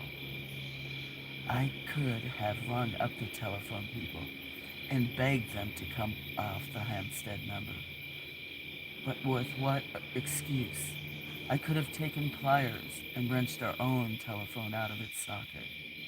I knew that nothing would be solved with pliers. But by the weekend I did know what I could try to do, for sanity's sake, to prevent us from going down into the solitudes of our guilt. On Friday afternoon, after tea, my opportunity came. It was a glorious evening, golden, with the sand blowing lightly along the shore and a racing tide. I pursued Alan to take the boat out to troll for mackerel on the Turn. I watched him go off from the doorway. I waited until I actually saw him push the boat off from the small jetty. Then I turned back into the cottage and closed the door behind me. I had shut out all the evening sunlight so that I could hardly see the telephone. But I walked over to it. I took it up with both hands. I drew a long, deep breath and I gave the Hampstead number. All that I had been told of Catherine during those bad months in London had been of kindness and gentleness and goodness, nothing of refuge. To this I clung, and upon I was banking. My teeth were chattering, and I was shaking all over when the bell tolled down and London began to ring. I suppose at that moment I lost my head. I thought I could have sworn I heard the receiver softly raised at the far end. But I should have, but I suppose I should have waited instead of bursting into words. Now I shall never know, and they were not even the words I planned. I suppose I reverted, being so frightened, to the kind of prayer one burst out in childhood. Please, please, I said down the mouthpiece, please, let me have him now. I know everything I've done's been wrong. It's too late about that. But I won't be a child anymore. I'll look after him like you've always done. I said, only please let me have him now. I'll be a wife to him. I promise you, if that's what you are wanting. I can get him right again, and I'll take care of him, now and forevermore, I said, and I banged the receiver down and fled downstairs to our bedroom. Through the window I could see the little boat bobbing about on the sea. I sat down in the window in the full evening sun, and I shook all over, and I cried and cried. In the small hours of the morning came the crisis. I woke. It must have been 4:30. The bed was empty. In an instant I was wide awake, because down in the hall I could hear the insistent tinkle of the telephone receiver, struck over and over again. And above it, a spider. Ah, where'd you go, Daddy Longlegs? Are you all over me? Okay, had a dog Longlegs on me somewhere. Where did I leave off? Oh, dang it. Where did I go? In the small hours of the morning came the crisis. I woke. It must have been about 4:30. The bed was empty. In an instant I was wide awake, because down in the hall I could hear the insistent tinkle of the telephone receiver, struck over and over again, and above it, mingled with it, Alan's voice. Somehow, I got the lamp lighted. The shadows tilted all over the ceiling, and I could hear the paraffin sloshing around the bowl as I stumbled out to the head of the stairs. Catherine, Catherine. He was shaking the receiver and babbling down the mouthpiece when the light from the staircase fell upon him. He let the receiver drop and stood looking up at me. I can't get her, he said. I wanted her to forgive me, but she doesn't answer. I can't reach her. I brought him up the stairs. I can remember shivering with the little dawn sea wind blowing through my cotton nightdress from the open window. I made him tea while he sat in the window, staring up at the gray clouds of the morning. At last he said, "You must book yourself a room at one of the hotels in Oban, only for a couple of nights. I'll come back probably tomorrow or the next day. You'll see." And he began to explain carefully, politely, as if to a foreigner. "You see, I've got to find Catherine, so I have to go down unexpectedly to London. From our remote part of the Highlands, there were only 2 trains a day. Alan went on the early morning one. I had, of course, no intentions of going to any hotel. I knew where my promise to Catherine lay, where lay my love. I said yes, yes to everything Alan said, and stayed in the cottage all that day. And then I caught the evening train. There was no chance of a sleeper.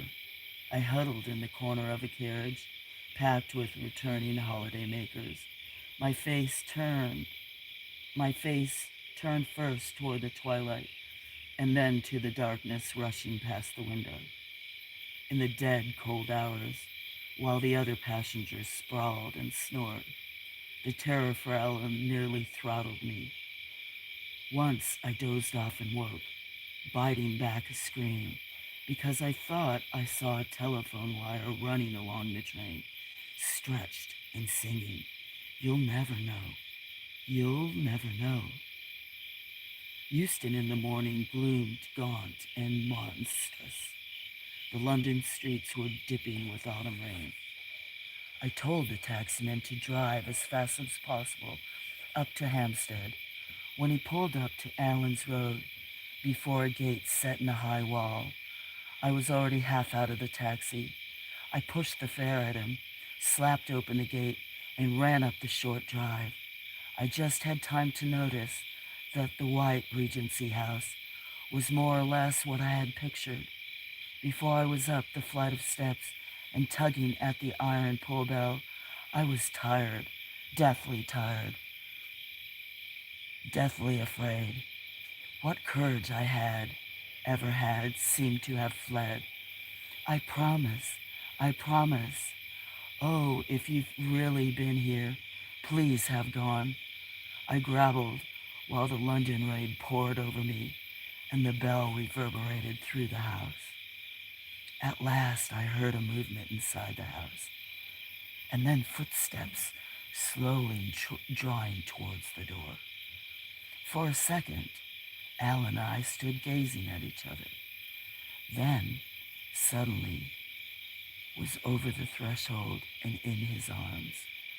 While the door swung gently to behind us, I drew him over to the staircase, drew him down, knelt beside him as he sat there on the second stair.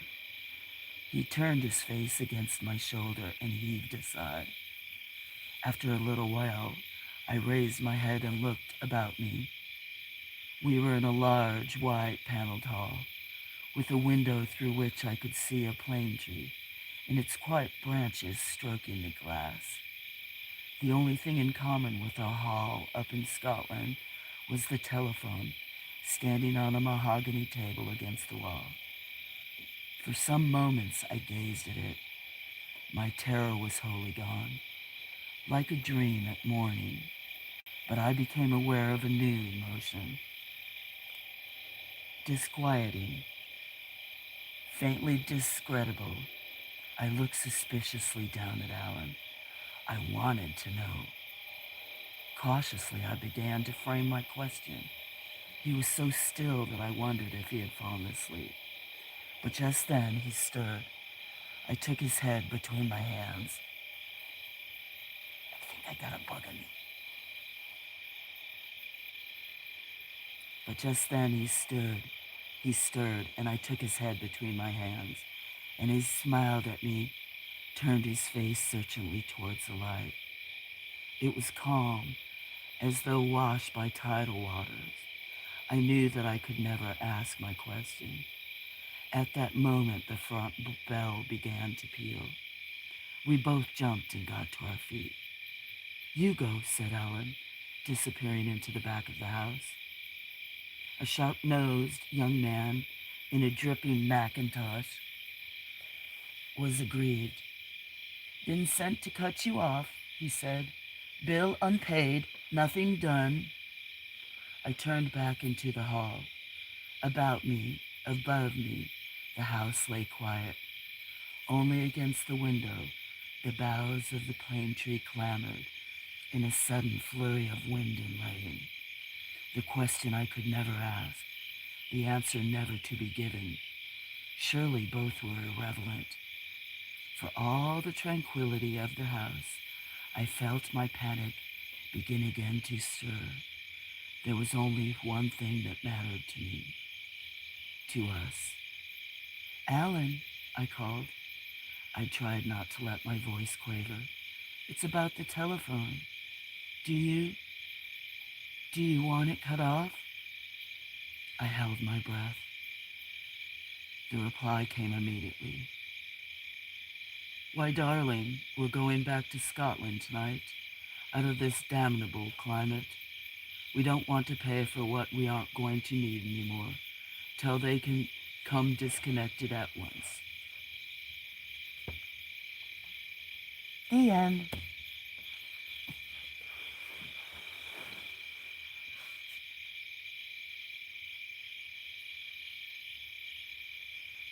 Did you leave for a snack when I was gone?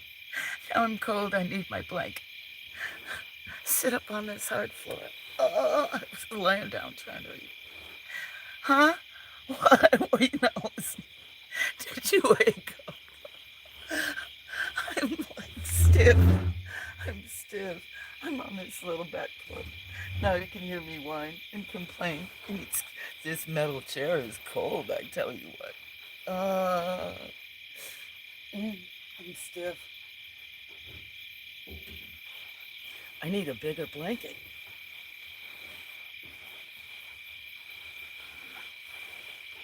Wow, this kind of weather, from growing up in Colorado, I'd be like, ooh. Oh, you probably can't hear me. I'm probably too far away. I never put socks on. That's what I need. Nice, warm, thick socks.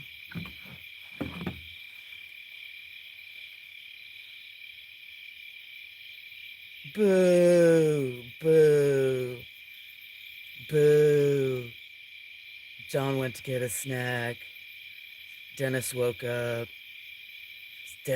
Kevin's still booing. But you're still here. I did better on that one, huh?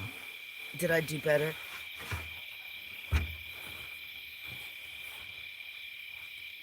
What do you think, though? Are those scary? Kind of scary? Maybe I need to talk with more like a voice like that. Because the implication, I bet you like Twilight Zone or some episode of Twilight Zone. Got an idea from a book like that. Right? Don't you think? Can you imagine it?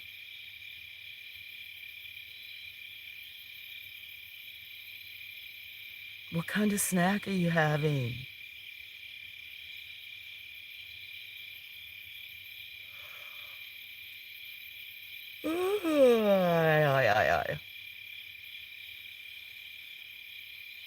Maybe I need to put a sweatshirt on.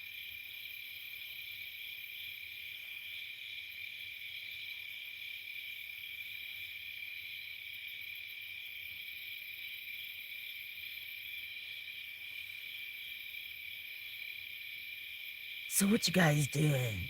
John's getting a snack. I don't know if he's back. John, what you snacking on?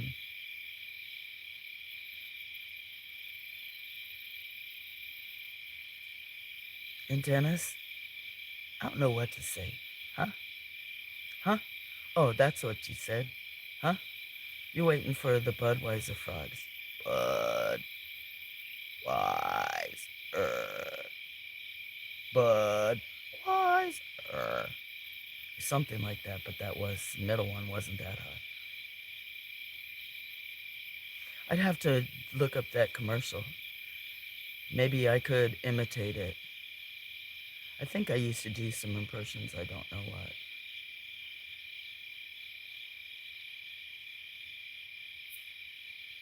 what. What, looking down that, it does look, what does that look like? Does that look like, I'm standing in front of the camera and that's like a, a man's pose with their legs. That's gotta be the tripod legs.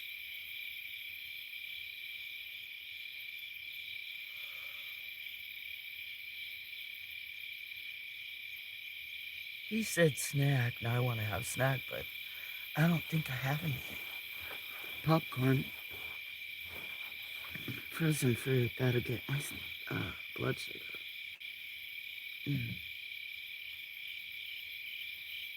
Mm.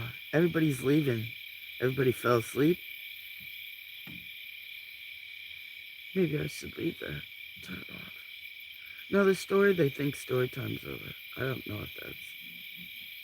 Hello, Sage Bear. How you doing?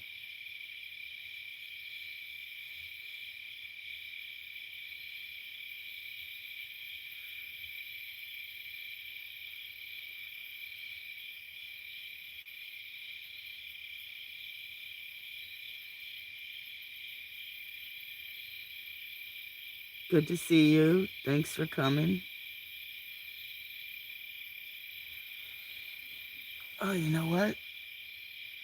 Just about can see the moon. I think it's going to be really high, though, tonight. Super high. I bounced myself out of my chat. Won't be able to see it.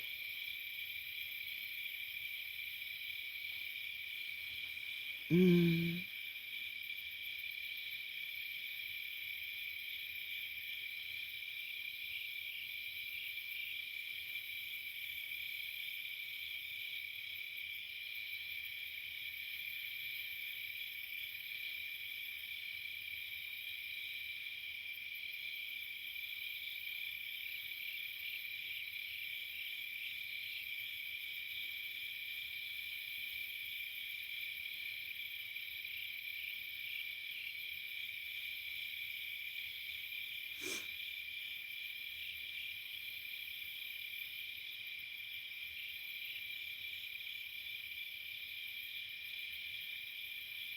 Hi, souls. Don't know how to say that. I'll push a waving hand.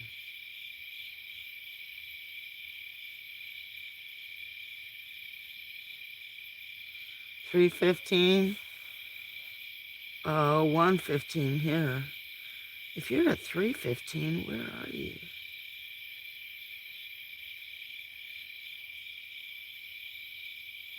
My, way East Coast? Because Georgia'd be 2:15.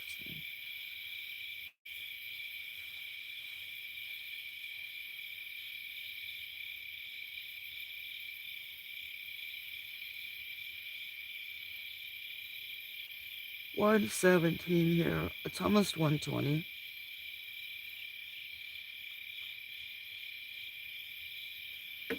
I'll have to see, maybe be able to see the moon after a while.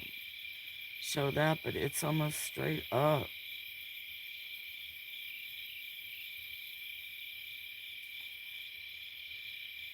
So glad to see you all. So glad to see you, John and Dennis, Wally, Judas. Thank you, souls. Sage Bear, Kevin. And Wally. I don't think Willie is here. I think I said you, John, huh? And Adam. I should go back up. I wish it would keep our chats, when it's, oh, and Willie. Yeah. There's so many people.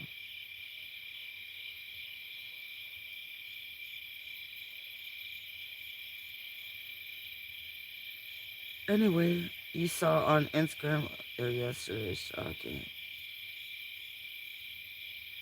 Yeah, I was at a doctor's appointment, so, yeah. Yeah, especially with the being live on TV or whatever.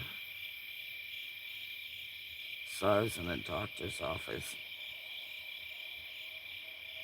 and then driving home, so I wasn't paying any attention for hours.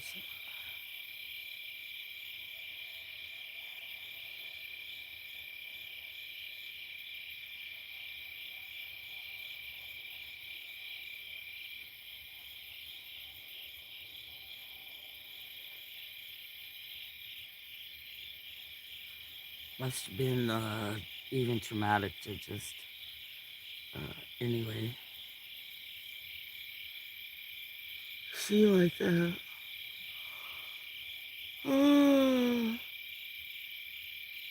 Sorry for yawning. I was laying on the deck just before you got here. Well, not quite laying on it, but relaxed on it, reading a story.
Mm.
Good night, Dennis.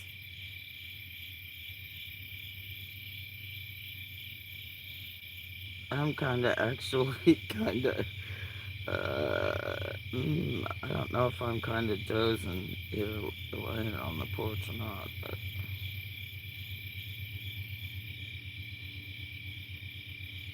thanks for coming and listening. I'm glad I was on for a while. I appreciate it, Dennis. I hope you rest well if you're going to sleep.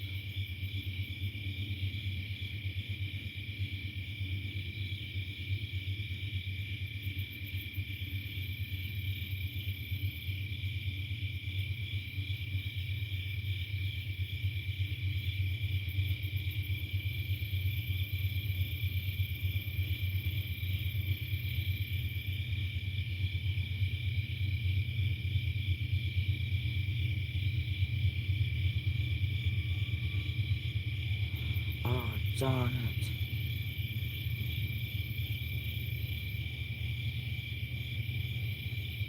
Thank you. I will, yeah. Good day, but I'm tired too, so I'm glad I got to see you. Maybe I'll probably see you soon. I'll look out for you if you go on. Hope you see Lenny.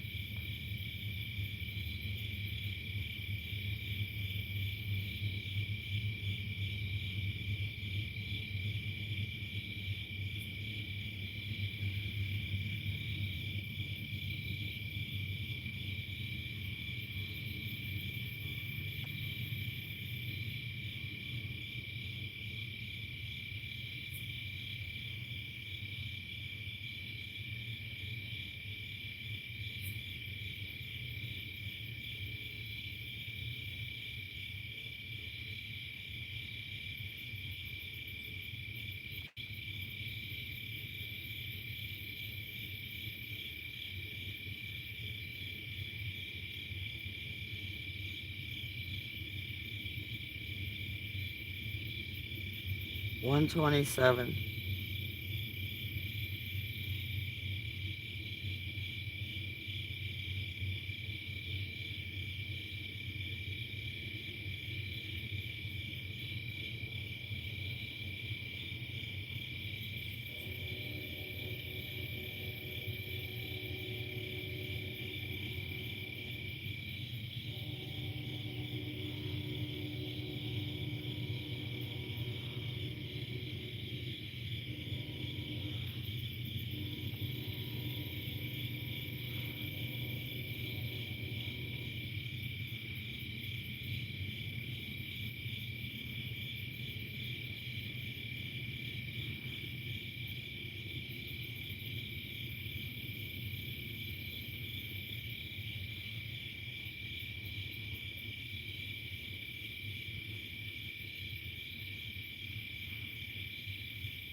I'm gonna take some of my stuff and got a bunch of stuff out here.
Grab this other stuff.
Stony, how are ya?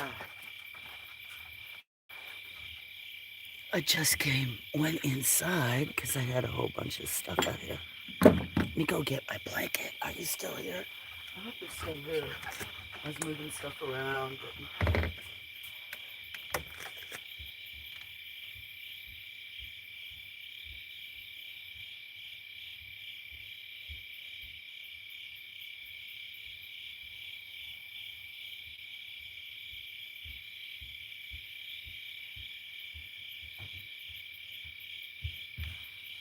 Cheers, my friend. Are you still here? Oh, I think you are. Let me get my chair. I had to get a blanket. Come out and smoke with you. Shit, I think I just got a sliver in my foot. How are you? I think you're there. I think I see more words. What you doing, princess?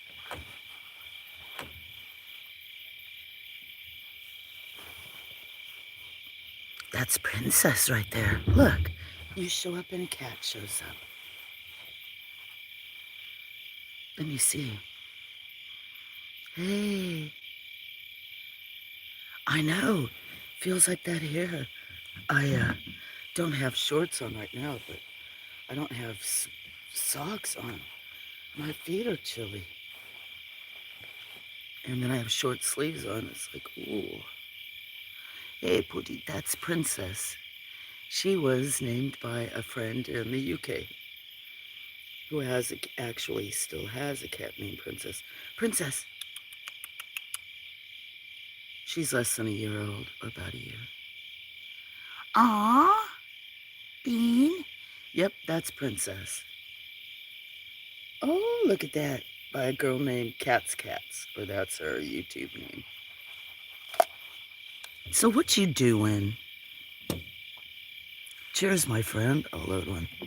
Yeah, that's Princess. Had a few more out here. Read 2 stories. I'm not sure how scary they were. Bean. Hi, Bean. Hi, Bean. Don't know if you're listening. If you can hear Bean.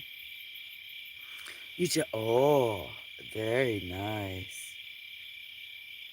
Very, very, very nice.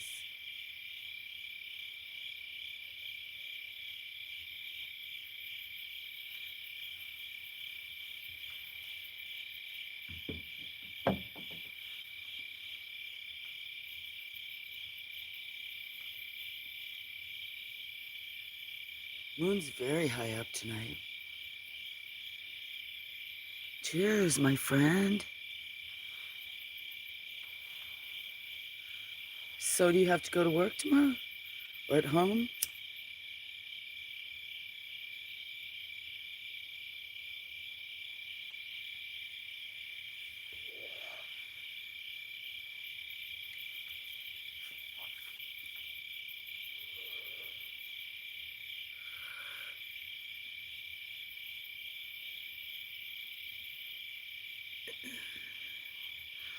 Doesn't that look like a scarecrow or me standing with my legs like in overalls or something?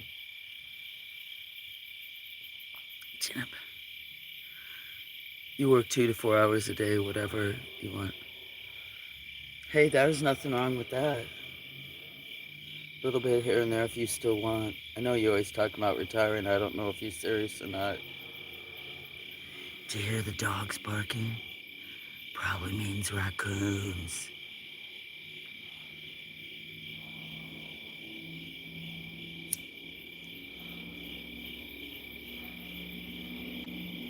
Wake and bake. Then you need to do stuff. Me too. I need to do more stuff.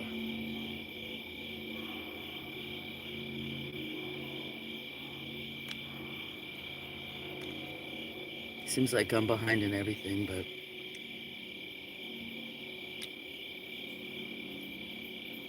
oh well. I think if I start creating stuff, it would inspire me to do more other stuff.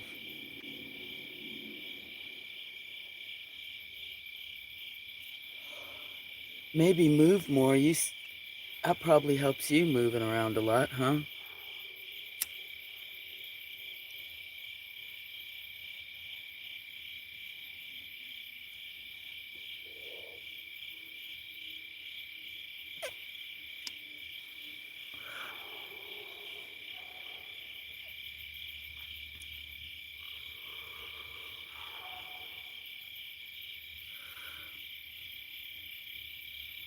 Okay, cheers to both of you. I'll talk to you maybe tomorrow. You too. Thanks for stopping in.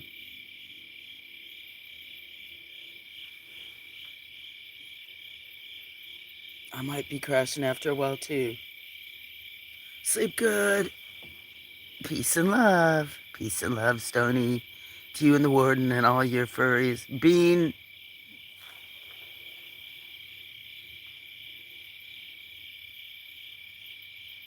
Meow meow.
Okay, guys. Guess I'll go back inside.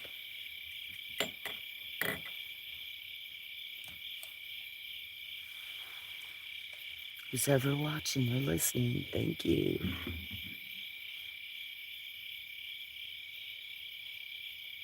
Oh, you're still watching, Stony? Or listening? I can talk to you or just let you chill out.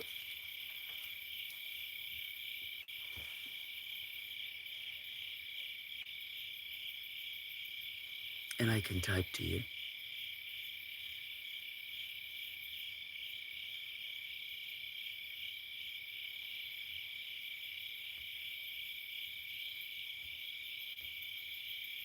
He's a really cool dude.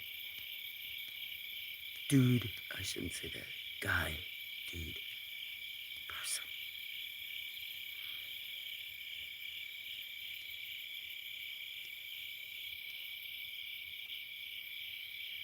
Okay, Adam, I'm gonna go inside.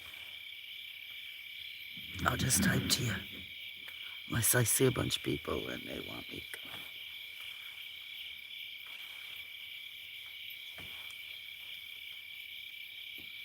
Getting closer to having some tech questions for you.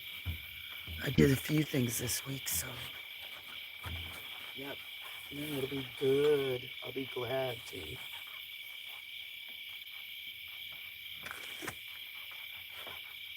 You coming out? You coming out? Come on.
Morning.